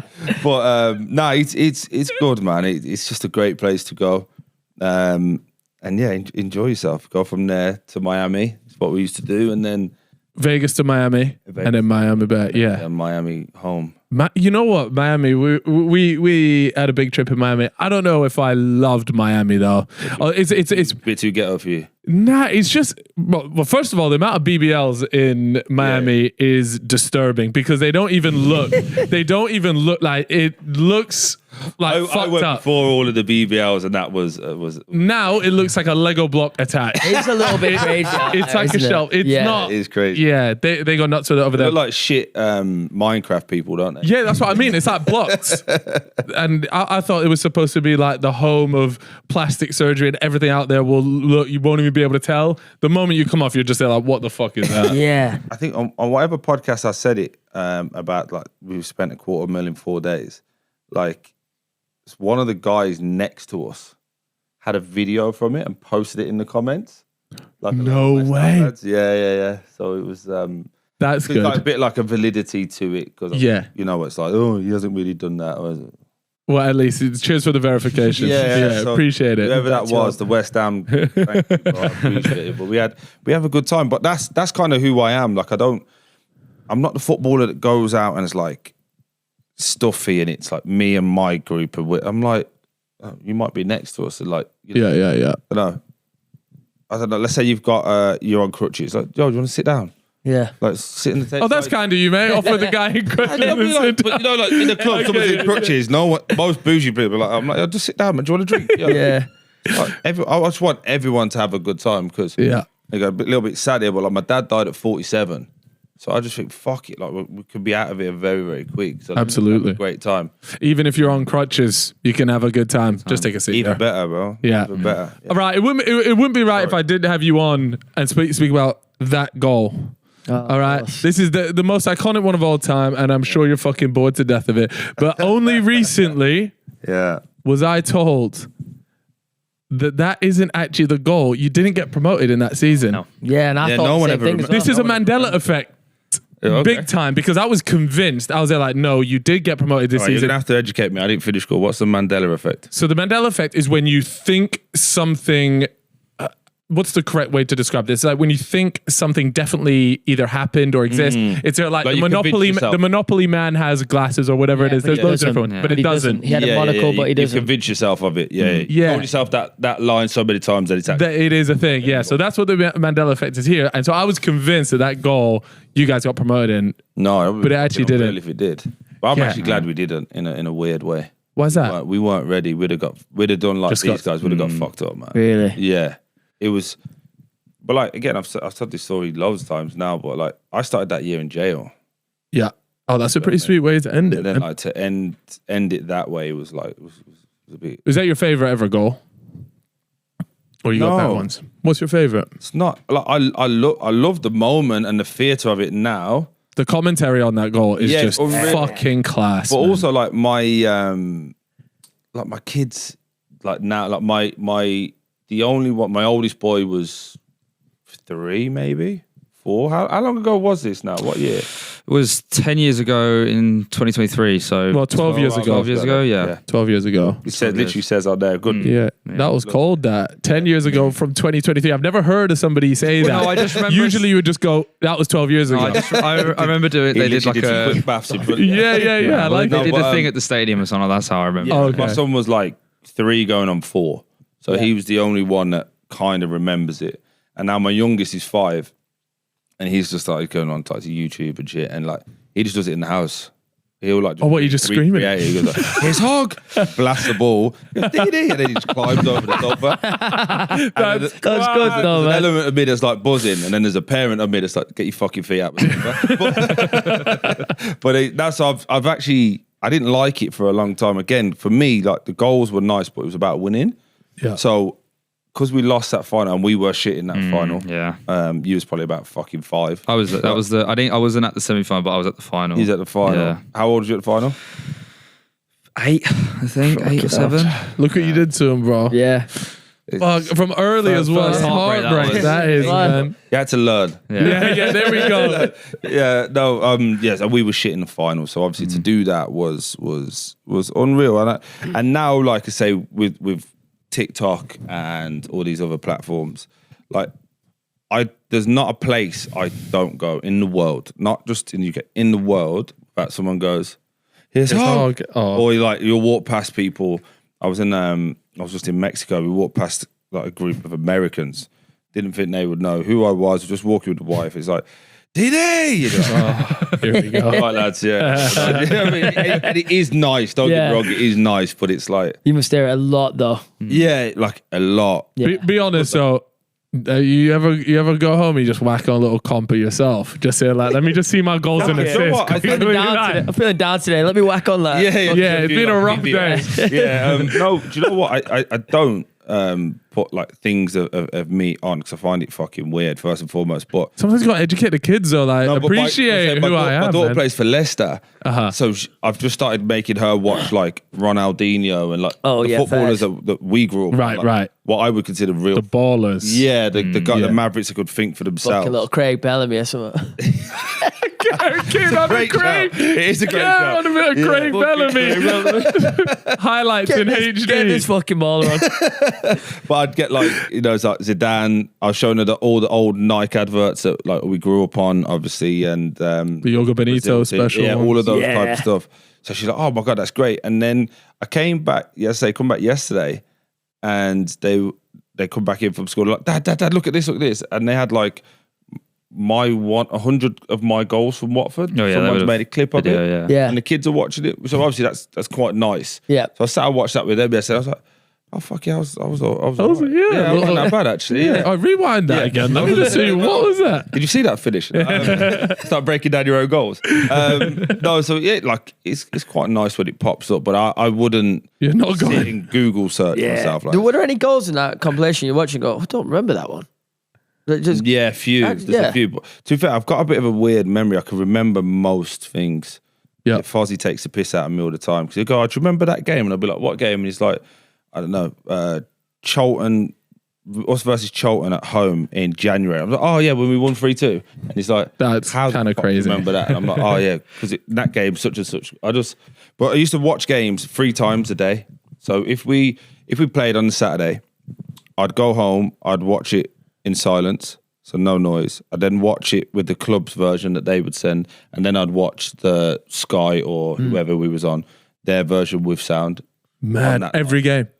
Or on most that games, night. yeah. No, every game Every game. on that night. So because I couldn't sleep after games anyway, so I'd probably go to bed 4 or 5 in the morning that following Sunday. But by the time we've then gone into like with Watford, we used to train on a Sunday, off on a Monday after games. Yeah. If it was a Saturday to Saturday week, so I'd used to go home, I'd watch those games. So when we did a debrief on You already. on the Sunday, there was times I knew more than what the manager was going to say. Because they'll clip it up and they might go, for example, I don't know, the corner for this, and I'll be like, yeah, but if you go back 30 seconds before, we gave the ball away here. Like we got to be better at that.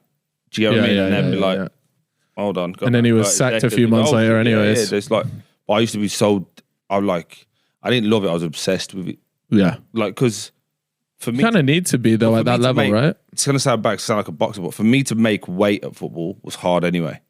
So I used to play at 15 stone 2, which is heavy considering most of them. But I walk around at 17 and a half, 18 stone, just casual. Do you get what I mean? So to make doing a fucking weight, Paddy Pimblett weight cut, bro. I had to be on it all the time. So I just became obsessed.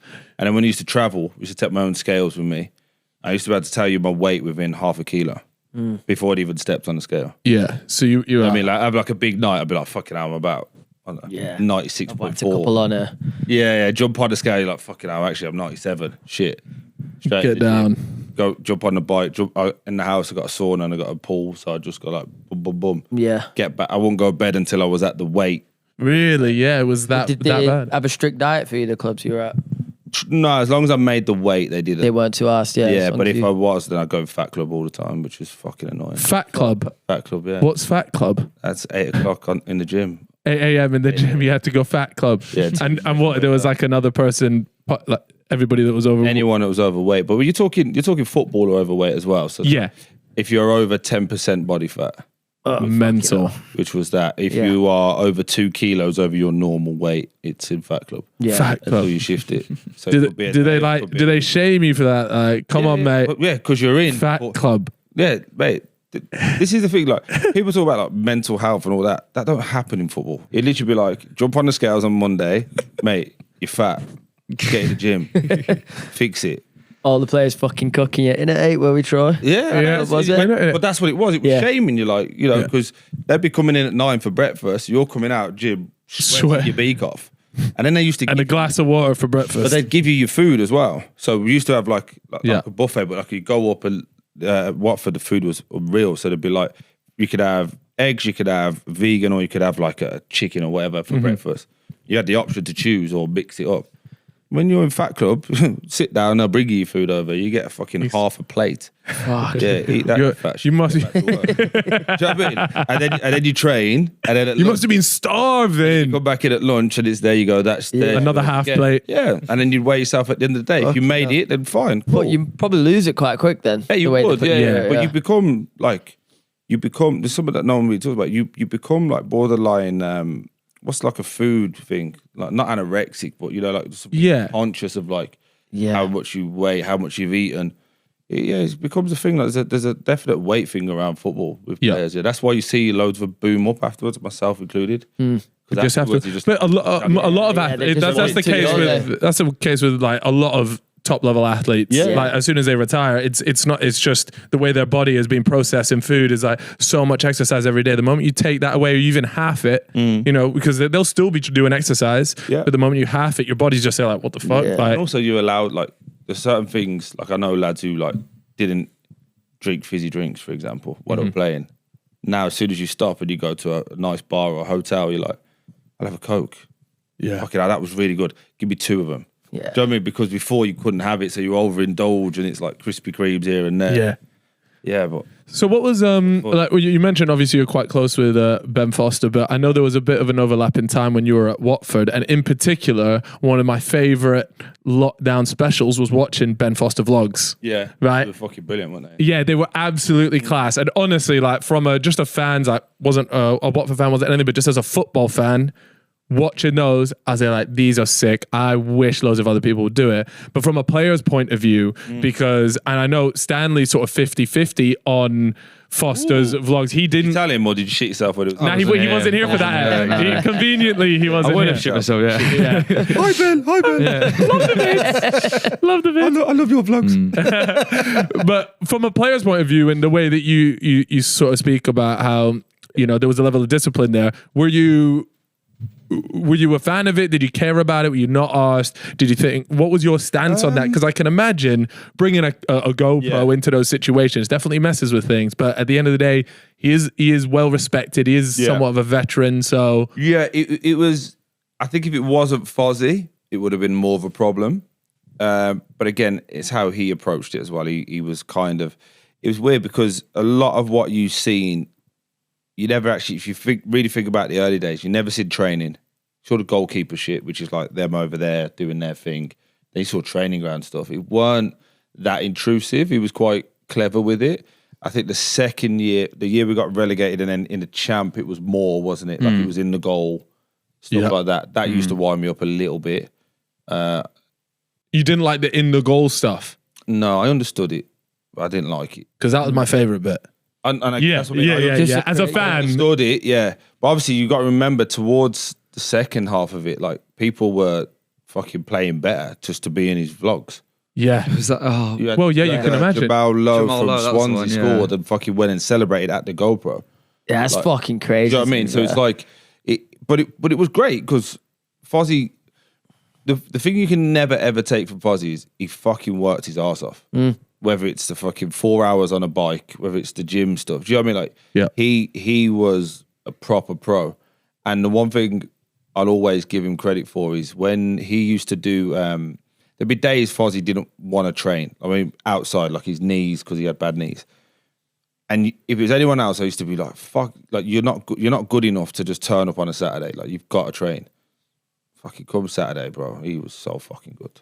Like, reliable good as well. And so as long as he was I like to wide him up. He's only like 6'1" as well, isn't he? So he's only a little guy. But he'll tell you he's 6'4", but he's 6'1". And now, like, he's a small goalie, but Fozzie's got this wonderful mentality, and this is why it's so great for YouTube and the spaces that he's in now, because he was able to like play with. Because if you ever see him play, he's not a nice guy, and I'm trying to debunk this myth that Fozzie's a nice guy. Really? Nah, he is a nice. He's a lovely bloke. Yeah. When you're playing with him, he's a fucking animal. He wants to win.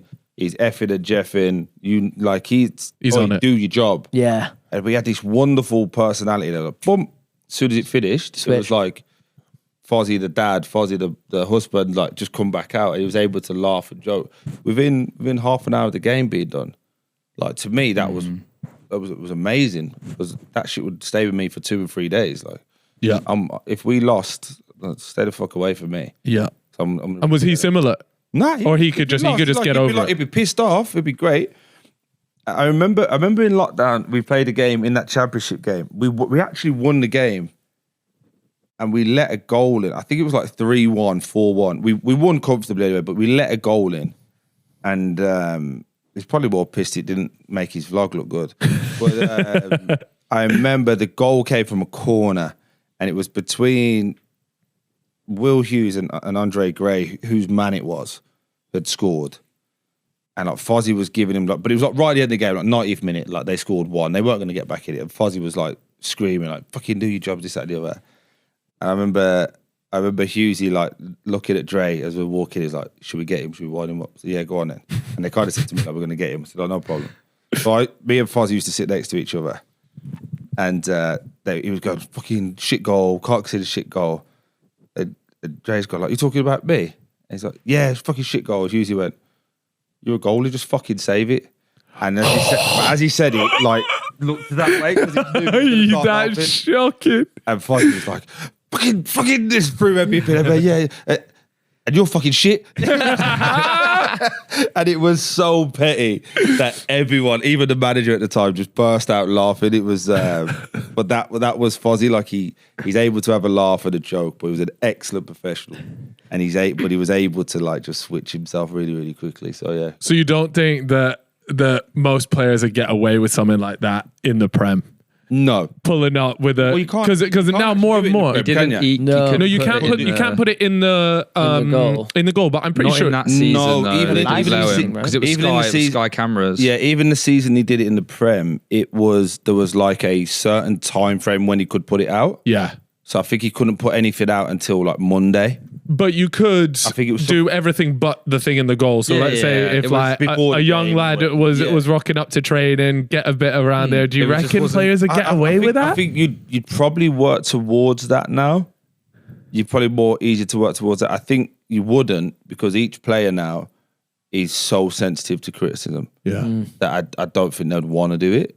A bad run of games. Yeah, it's all kicking off. No, you got to be consistent, right? Yeah. If you're not consistent, you can't just not post because you dropped a stinker. Do you know what I mean? You go, like, missed a penalty and you lost a game. Well, I'm not going to post that video. Fans will be like, you got it. Bullshit, then, isn't it? Yeah, so, but Fozzie was good, man. He was good. And did he tell you the reason why he started it? No, I don't know if he did. I feel bad if he did. I don't remember it. It was a few years ago. Yeah, we did. But the origins of why he started it is because he wanted to go to Tour de France. Right. So he was like, because remember it's called the cycling. Yeah. He started making cycling videos. Yeah, just to be able to go and do bikes. And he's just ended up whacking the GoPro on the goal. That's what it was. He just wanted to showcase that he loved his bikes. It was in lockdown. People were doing like in-house cycling or going out when he was allowed to. He just wanted to showcase cycling. So it's actually, if you look, cycling UK, the happens to just be a goalkeeper that likes cycling. Yeah. That was kind of the model of it. And then it just fucking blew up overnight. Yeah, it was insane. Him and his mate doing it. It's like a team of 6. Yeah. I think he's still got a pretty decent sized team. Like all the guys there, little Chesney, you know, on about, they're good lads. He just put it all together. Chesney, Luke, he pulled the whole team together. They all used to work for Watford. Oh, was it? That he was just like, right, I'll pay you. So come and do Sick. it. And it was good, man. Watford loved it for the first year. But then when we got relegated, it wasn't. I don't think they would have loved that. Then, and you got to stop it. Just said, I remember, but that's the thing is, they're like, that's what I mean about making those type of videos. You can't love it when it's going great and then have an issue with it when it's going a bit south. Absolutely. Like you're either all in or you're not in. Yeah, like. of course. And he did well because I think there was games he was injured as well. And he'd still travel, still vlog. Yeah. And he'd still do it from even in the stand watching. Because he's even, like even from the commercial sense, that he's providing a lot of value to Watford as a football club. You know, he was getting like 1 million views on a video from these things. It's like that's 1 million views that Watford were never going to get. As somebody, you know, let's say you had a young lad that was maybe still deciding what team to support. You're watching that. All of a sudden, I'm supporting Watford. Yeah, majority of people watching wouldn't have been Watford fans. Nah, not at all. Yeah, but let me tell you, there was certainly like if Watford were going to play someone, your team batters them, it's a good hate watch. Do you know what I mean? It's a good hate watch. I could never watch the ones where we lost because I was just like, I know I'd be pissed off watching this. Yeah. Right. Well, to wrap this up, Troy, I want to do a couple of blind rankings. Yeah. Do you know how these work? Kind of get how they? If not, I can explain it. Blind rankings is just. You say something. And you just rank them, but you don't know who's coming up next. So these are the ones that get me in trouble, but let's go. Oh, really? Right. Well, the first ones that we'll do They're always difficult, these. Nah, don't worry. Penalty technique. So this one... Technique. Yeah, so obviously as a penalty taker... Up and fucking the way Stanley put it on the doc as well, he says, you were pretty decent at penalties, Troy. Yeah, you were decent at penalties. Yeah, pretty decent. Well, do you know what your percentage was? No. Of banging? Nah. He scored 47, missed 7. I think that's all right, to be fair. In a 17-year career, I'll take that. That's decent. Right, here we go. So here are the penalty techniques, and we need you to rank them between 1 and 5 in terms of what you're going to show me. Yeah, we'll show you. You should know which. You'll know them. You'll know what they are. Okay. Right. So the first one. The starter. That's definitely not me. Did you take any starter pens? Fuck no. They changed the ruling on those, didn't they? Yeah, because you always have to be moving, so you couldn't. Yeah, the starter. You could stop and then you couldn't, or whatever it was. Here we go. Here's a starter pen. Sorry, that's all right. Sorry. There we go. It's just an example of what a starter pen. Yeah. Not a big lover of the starter pen, I must admit. Where's that going in for? Great. It looks great if you score. You look like a dick if you miss. Yeah. You know what I mean? Big time. Who's got like the best stuff? Bruno's got a big one. Jorginho. He fucking never misses, Bruno. Yeah. Jorginho had a starter pen as well, didn't he? But missed one against England. Yes. That was it. Am I saying, is that Europe? Was that the final? It was the final, yeah. Would you say that Ivan's is a stutter? Well, let's wait, because his might pop up. So where are you putting that? Out of how many? 5. 5. 5. I'm going to go 5 for that. Bottom. You reckon this is the worst one? Here we go. Next one, the Panenka. This is a classic. Oh, it's really cheeky. I think you've got to be a certain character to do. You know what I mean? You got to have a level of. Have you done one of these? Cole Palmer's. No. You never did this? In the floor. Cole Palmer's got a nice one. It's like, again, you have a certain aura about you, I would say. So if you remember when Zidane did it and missed, you don't mind, it's Zidane. Yeah. You know what I mean? Yeah. I'm trying to think who else has done it. Cole Palmer's done it recently. Somebody did it last year and digged it straight in someone's hands. I remember Aguero did one against Fulham. I think it was. He just I know the dinked one Who did that one he's talking about? I know it. I forgot. The Fulham winger who he recently won African Player of the Year. Yeah, Adamola Lookman. Lookman. Remember when Lookman, that was it. Yes, when he did it, yes. just dinked it straight to the keeper's hands. It's like, And if you're catching it, it's like, it's just, but it's like the keeper was like, "Cheers, mate." yeah. Oh, It's just a little bit more. He did it at Fulham, and then he left after. Yeah, but then he came back and they He's obviously smashed it at Atalanta. they won the Europa League. And It kind of hasn't. It was like his career was done. It's that kind of. You reckon it's such a big moment? Yeah. If you're not that guy, like within your team or respected like that, and you do a Panenka and you miss it. Yeah. Oh, mate. You're bringing on a lot of attention onto yourself from the media and fans as well. Like, if you miss it, it's just not worth it. Lads, Yeah. You from the outside look and think the media's harsh or YouTubers or whoever. Yeah. Like, football players and the banter is so ruthless. really, so So inside ruthless. there, it's going off. Nothing is off limits unless you set the boundaries. That's good though. Like for me, I think that's important. You need that. You can say whatever you want, just don't mention I'm missing my kids. Yeah. Valid. That's fair. You bring any of those two up, you're Yeah. gonna have to find a new dentist. But any of that, like whatever, like the harshest banter you can think Yeah. of, yeah. I've seen lads like cut people's jeans because they didn't like the look of them. That's like the Rogan show. like- Is this you? Is this you admitted to cutting not someone's jeans? Not me, I wouldn't cut. No, but like, say you come in like that, Yeah. someone would go, "Fuck, are you wearing that for?" And you'd be like, "Yeah." Then everyone's ripping you. You'd go out to training. Come back. Somebody who was injured, they wouldn't be there. They'd be cut up in shreds and just hanging from like the That's shocking. man. from the light. And you'd be raging because you got to go home, but they're all cut up, and all the lads would just laugh because it's, "I will just buy you a new pair." Yeah. Do you know what I mean? It's Yeah. what Yeah. you do. Buy you a But proper something pair. like that. It might be, could be Burberry, could be Yeah. could be like Louis Vuitton, whatever. Expensive shit. If you've Yeah. got a Rascal Louis Vuitton jacket that's expensive, that'll get cut up, mate. Oh my problem. god, that's well. Right, where's the Panenka going? You can't go five. I think I'm gonna go three. Three. I'm gonna go three Because it does look cool when it comes off. plays off. The Harry Kane. I think that has to go high just for the fact that it's just called the lumping in Harry top Kane. ends. Nah, it's just like the okay. side netting ones. Yeah, Like, he's but always- it's But right in the there. fact that you've named it the Harry Kane It's a bit outrageous. That's the player I. Oh right, okay. So what you're actually trademarking a Harry Kane penalty? Well, here. I think that is probably one of the best penalties you can take. Just in the side netting, a little bit high so the keeper can't get it. Like that's a. I don't know, you I know. bet it's do you want to just come and sit here? Do you reckon? Well, it sounds like I'm he's gonna- putting it one. Where are you I'm putting gonna it? give that a 2. Get him on A top two. sport. 2. He is a great penalty taker. He's a very good penalty taker. Next one. He's convincing as Fucking well. hell. Oh, so he's given another Is one it? to Toney. Here we go. Lost your originality. This is fucking crazy to me. So he doesn't. Is his thing? He doesn't look. He just looks at the keeper. He doesn't look at the ball. That's very, very difficult to do. But I don't think Ivan's missed, has he? Very rare. I don't think he has missed. Chris and Deeney with that. But he's looking at the goalie, and I'm sure, again, keep bringing Fozzie up, but Fozzie spoke about like how hard it is as a goalie to stand and just stand until he kicks it. Yeah. Because normally you'd go, right, the person's running up, you got a second before they run from here to here and shoot. I'm going to react. But he's just walking, and you're like, fuck do I do? Yeah. But So do you think he's making like a split last second decision, or do you think he always knows which way he's going? I think he knows what he's got to do. Yeah. He would like, so ideally I'd want to pass it into this right corner. Mm-hmm. But if you actually look, if you just play that again, it's it's very rarely in the corner. It's just on the side. He's waiting for the keeper to move. See, because the keeper has to wait till late. If you play that again, like it's not in the corner. Watch, looking. Keeper moves late because the keeper's expected you to roll it down the middle.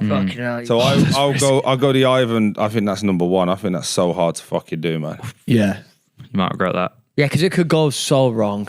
Mate, It doesn't. I just think it's like, You got to be composed. yeah, Oh, he looks cool as Yeah. fuck. it does, man. Looks Right. cool as fuck. But Last how's he one. getting on he's in Saudi. I think he's Yeah. banging them. Yeah, doing all right. He's got 26 goals. I'm not going to lie, I was gutted when he went. And they won the cup. I'm not sure the name of the cup. yeah. So I would've- so he's up there as one of the top scorers with Ronaldo. yeah, and obviously he's my Maybe like friend. second. He's my friend as well. So We all know, like, he went there. I get why he went there. It's Fat pretty much back. impossible to say no to that. Yeah. But I haven't actually just spoken got about this it. because I've been away. But like, what's the fucking point of taking him to England if you're just going to give him 2 minutes? Yeah, that was a bit ridiculous. I can't.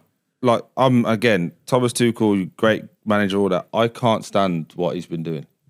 with England in the last, what was it, 3 games, 2 games? Yeah. Just didn't play. Like I'm seeing Henderson in the middle. Like Kyle Walker at right back. Stop Harry Kane this. through the middle. We know what these guys could do. You didn't play Solanke when he came on. You give Ivan 2 minutes.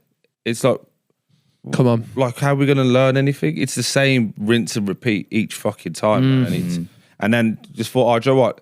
Let's piss off our best player, Jude Bellingham, as well. And start hammering him because that'll go down well. So he can fuck off, mate. I'm not interested. Yeah, Sorry, this is going to be... Sorry, Thomas, but my fucking swinging already. The problem is it's too close to the World Cup now. We don't have time to get it wrong. Switch out. We've just got to fucking pray he gets it right. My point is, like, if we go to let's say the World Cup was tomorrow, kind of know your 11. Yeah. Kind of know 8 or 9 of those players, right? We all sat down and wrote it. There'll be 8 or 9 will be the same. Harry Kane would be 1. So why do we keep playing him? We know he's the main man. Let's look at Ivan, Solanke. Let's look at touch wood, it doesn't happen. But if Harry's injured, then who we got? Who's the next man? Yeah. Do you get what I mean? Do you not think though these games that he's doing isn't for that? It's more to get these players that even if he knows are going to be starting, gelling to 1 gel, but 2 to play his football. Well, how did that go?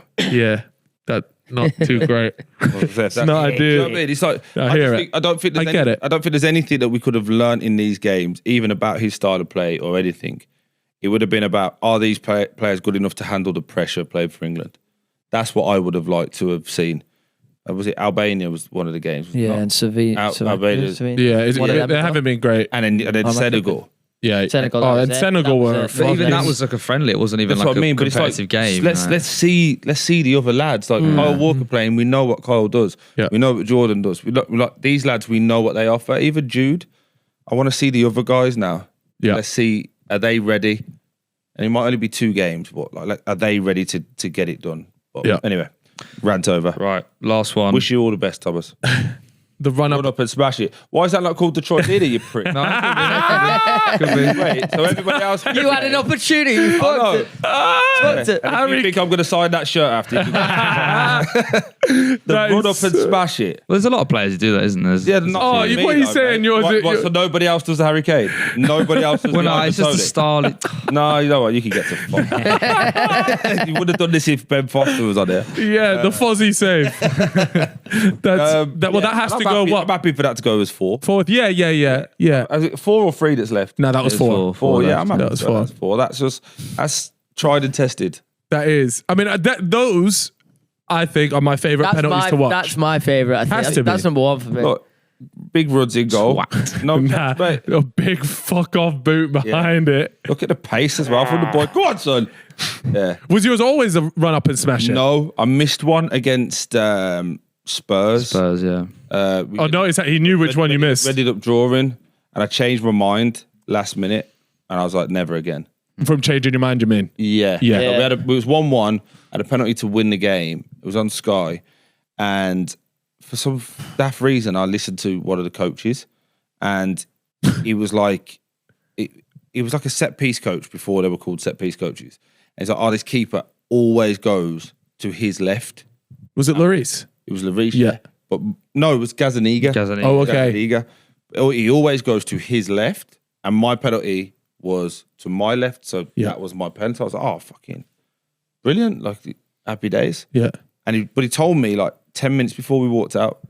Normally people would tell you it's like Thursday, Friday when you practice it. Yeah. For some reason he just told me 10 minutes before he went out, oh, this keeper does this.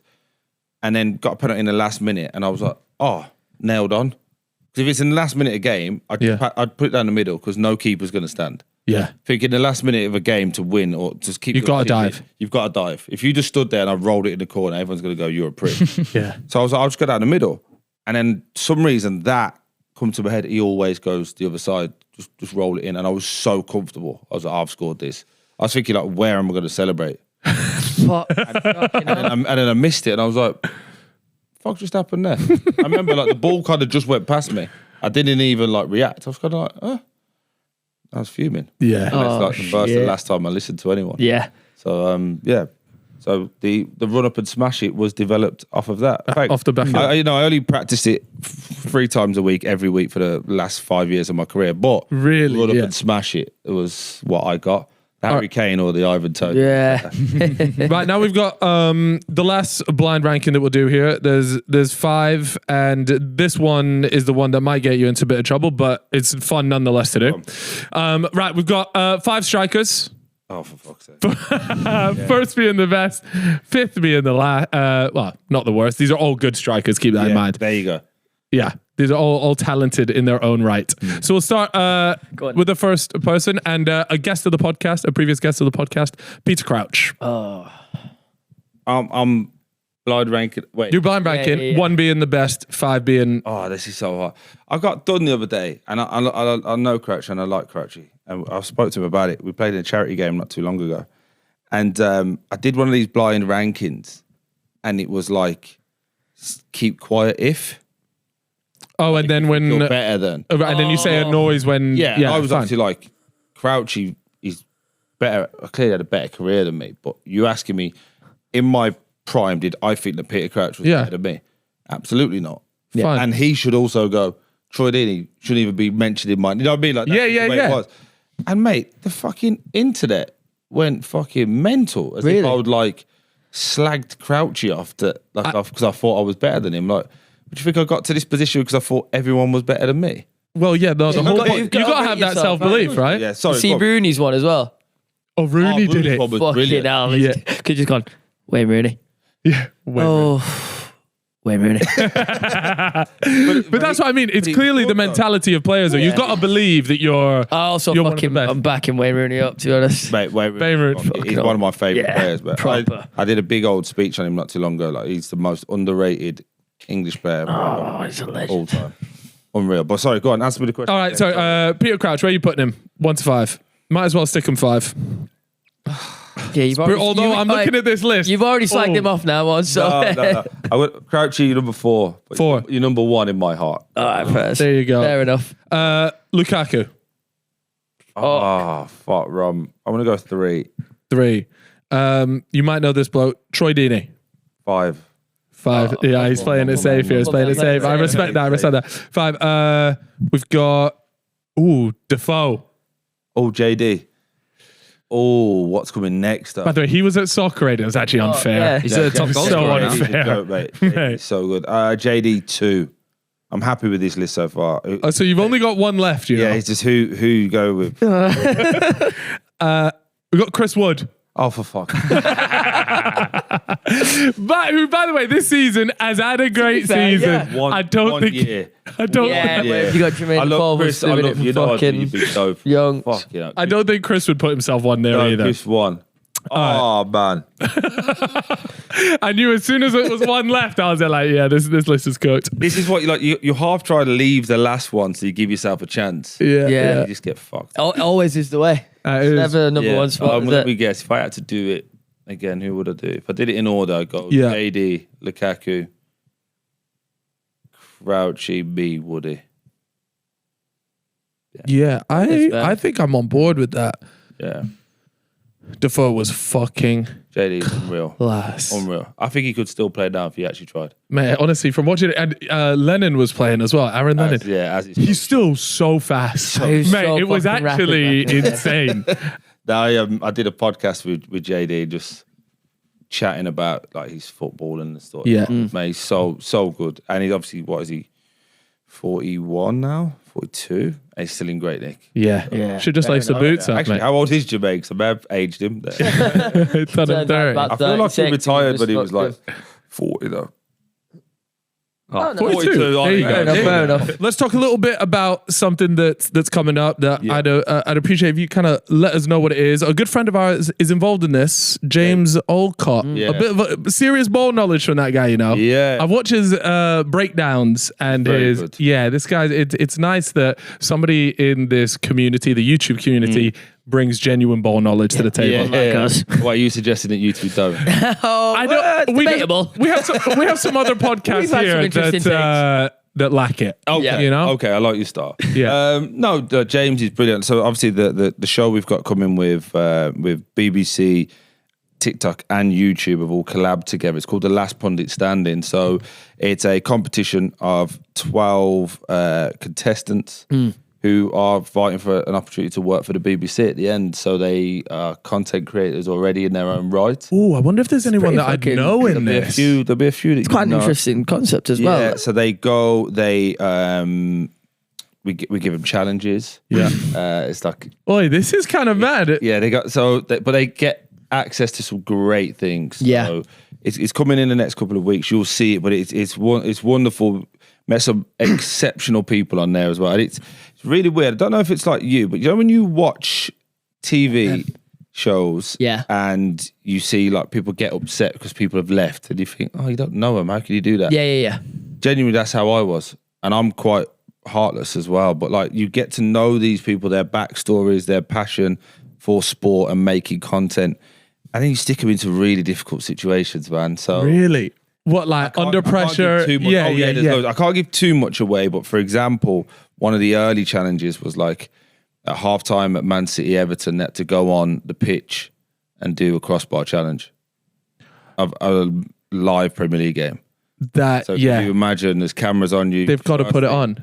And fans don't care. Fucking hell. They're letting you know. Yeah. So, really? You know what I mean? So instantly go from being on this side of it to go on then, go show everyone what you can do. And it really just, you just... So wait, do they have to be decent at football then as well? No, this was just a moment, it's a more pressure you thing. handle the pressure Okay. of talking about that. And then different things, so different challenges. I won't go into where all of these were, but making content in certain places. Yep. Free, you got free access to do everything. That's such a big thing now, being able to make content out of things, because ultimately, especially like you mentioned, if you're doing it with TikTok and you do it with YouTube, as a pundit now, it's like it's all well and good, jumping on the shows and saying what you need to, but then in the time that you're not live on the show, you got to be doing your own thing and making content. People want to know what's going on behind the scenes, all these different things. So they had to go and make content. We had special guest judges for each show. So for example, they that's going to Match of the Day studio and do a live. That's a sick experience though. Yeah, but you had to do it with feedback in your ear. One of the challenges was like, watch a game, break the game down, go in the editing room, fix it, and then go deliver it. Oh, nice. All within a few hours. Do you get what I mean? Yeah. So like it's bang, it's on. Then for a lot of them, it's first time having talkback. What's that like? And what sort of things are they saying to you in the ear? I've always wondered this. Yeah. So talkback would be there's a lot of info going on. So if you have like open, you can hear everything. So it's like switch to camera 2. But bear in mind, we're talking. Oh, no, I can't have that. Switch to camera 2. Right, that camera 3 is not on Troy as it's going at this moment, but I'm still talking to you. Nah, turn that. I'd be there like, turn that shite off. And then you have a different one, which is more them going, okay, right, you've got 15 seconds till break. And then as you're talking, and when you first start doing it, you go, yeah, so anyway, and then I think I just wanted to you go really, really quick. And then after you get used to it, it's like 15 seconds till break. So we're still talking. It's like 10, it's 5, 4, 3, and you've just got to be able to let it go. And then the composure back after this break or whatever. Damn. So are they ever feeding you, like, is it mainly just about like timings, or they're like, okay, can we move on to the next topic? Stuff like that. And also sometimes you need to wrap this up now. I know your clips are coming, but we're behind on schedule. Right. Yeah, Do you get what I mean? Okay. So, and obviously, like with the BBC, it's set times.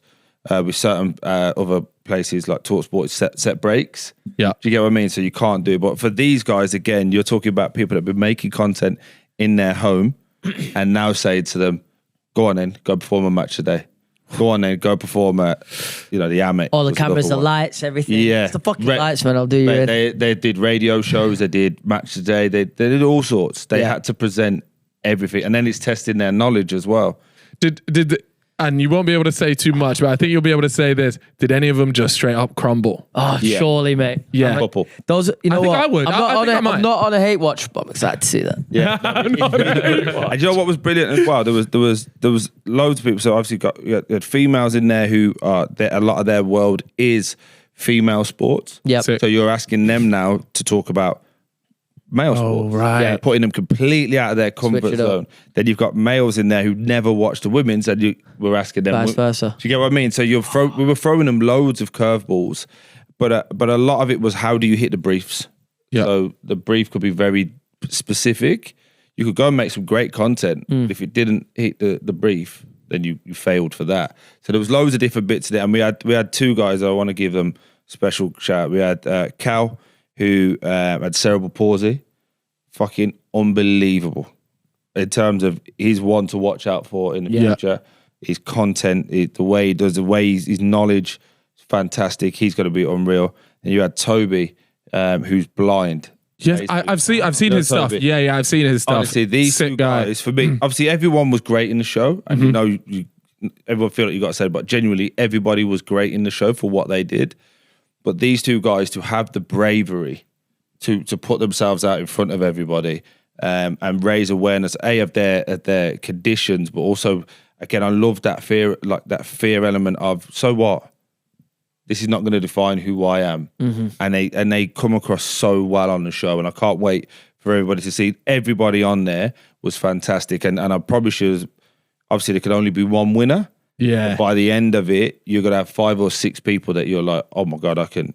Yeah. And me and James were saying, talented. Yeah. All of them are uber talented, but you're gonna have 5 or 6 of them that you're gonna see over the next 2 years, I believe. Yeah. On mainstream media. And so what exactly does the winner here get? A contract with BBC Sport. Okay, wow. That's so there's a lot. massive. So there's a lot on the line. Yeah. Coming up to World Cup year as well, bro. There you go. Just also, if you can keep that BBC going. Sport covers everything. The Olympics is coming up. Yeah. Oh yeah, Women's of World course. Cup. You know what I mean? There's so it just means you cover content across all of it. So for me, it was a massive opportunity, and that was the bit. James, as you know, is fantastic at making content, but he's just a really nice guy. Yeah. My bit was getting these guys to understand A, it's a competition, but B, you're going into the big bad world.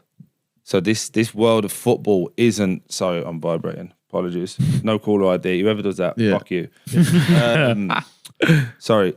Yeah, going into the big bad world of like we're doing podcasts now. This is quite a nice setting. But you go into football, you see a manager talking. Only Sky get that, or BT.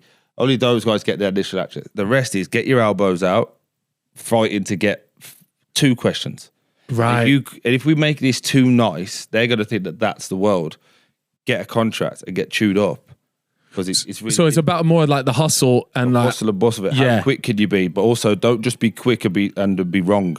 Because if you're wrong, you never get back. So it's like being quick, being truthful, being honest. But yeah, it was great. I really, really enjoyed it. How long did you film for?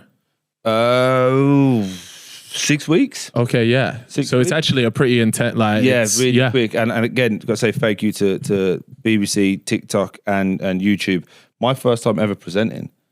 Like, I've been doing this media stuff for 12 months, and it's fucking unreal. For me, I was like buzzing. Yeah. No, absolutely. Pick anybody, and you pick me, so I'm really humbled for that. James was great, got me through a lot of it. Calmed me down a few times as well. Really? So, well, you get amped up, yeah, but like it just was, I like I said, I really want people to do well. Yeah. And it's like when people are not realising their full potential. That captaincy mindset creeping back in again, but man. towards the end. Little hairdryer treatment for that. Fucking saw your shit out, man. Get in there. But what you guys will see by the end of it, you'll see the people. Yeah. And who they are, and you'll go on this little journey with them, and it's honestly really, really fucking good. I'm actually quite looking forward to it. When is it? Are you allowed to say? It's going to drop in July, so we're a couple of weeks out from it. Oh, nice. But it's short, 20-minute hits. Like the whole show's 20 minutes. Yeah. Episodes. Oh, but that's so much better. So I'm not gonna lie, my brain is completely rotted now. It's either 6 or 8 that are working on that. Yeah. But it's short, it's punchy. That's good though. That'll work. There's a load of stuff. Yeah. And there's loads of BTS stuff that's going to go on. Man, I'm excited. Because let me just tell you, if whoever doesn't win, I got podcasts here that need hosts. So that's what I mean. You'll see them all. Yeah. Sniping a couple of guys. Yeah, that's what I mean. Thanks for doing my job for me, bro. There's loads of people that you can have a chat with, and it'll be real good fun, man. And I guess it's probably a pretty important thing to figure out. What is actually the name of this? What's the title of it? The title's called The Last Pundit Standing. Each episode is quick, it's funky. There's a lot going on. Yeah, and obviously, 12 contestants, really tough challenges. And one of them, towards the end, they had to interview Sean Dyche. And they didn't know they were doing it until he walked behind them. So we were prepping them like, you've got to interview somebody. So what would you think? How would it be? Ooh. What would it be like if you was interviewing like Jose Mourinho, for example, or somebody like, I don't know, Sean Dyche? And they were like, "Oh, Sean Dyche," and he went, "What did you say?" So can you imagine? No way. Yeah. I'm not gonna lie. Sean Dyche is not high on my list of people that I'd be itching to interview. He's pretty intimidating. Nah, you'd love Dyche. He's good fun, but he was great value. So yeah, just they're the type of scenarios we put people in real difficult situations. And I genuinely think people will love it. Look, Troy, it's been an absolute pleasure having you on. Appreciate it. And where's best for... You said you don't really do socials, but people can tune in, talk sport in the morning sometimes when you get up. Well, fucking hell, if you want to know where I work, it's everywhere. So, talk sport, BBC, obviously with the show coming, we've got CBS, we've got Sky Sports. Fucking hell. Basically, and I'm coming with my own stuff for the next season. So yeah, that's exciting. I'm coming into your world now. So well, welcome, bro. Welcome to it. I have to get you guys on with We're ready. Football talking shit. But yeah, all socials is T_, Deeney. Clearly I'm on it all the time. But now but we're gonna up it more. It's just with socials and that. Like for me, I've got to get my headspace out of it. So like where I come from, where I grew up, like you never showed what you had because you'd get robbed and that, like, you know what I mean? And now everyone's like, no, it didn't happen unless you tell everyone where you was and what you were doing. So like I've just done a week in Mexico and I'll post like today. Now I'm not there. Damn. Look at you being social media savvy, man. Yeah, my head's like that. You've kind got of it now. space. Yeah, so I'm the same though. I don't really post if I'm on holiday. I won't post while I'm there. I wait till I'm home. Back. Yeah. So man, like the wife's bang on it. Obviously, the PR agency's bang on it. Everyone who I work with is bang on it except me being bang on it. So, well, this next I'm season, coming to the party. Yeah, at 36 years old, I'm coming to the party.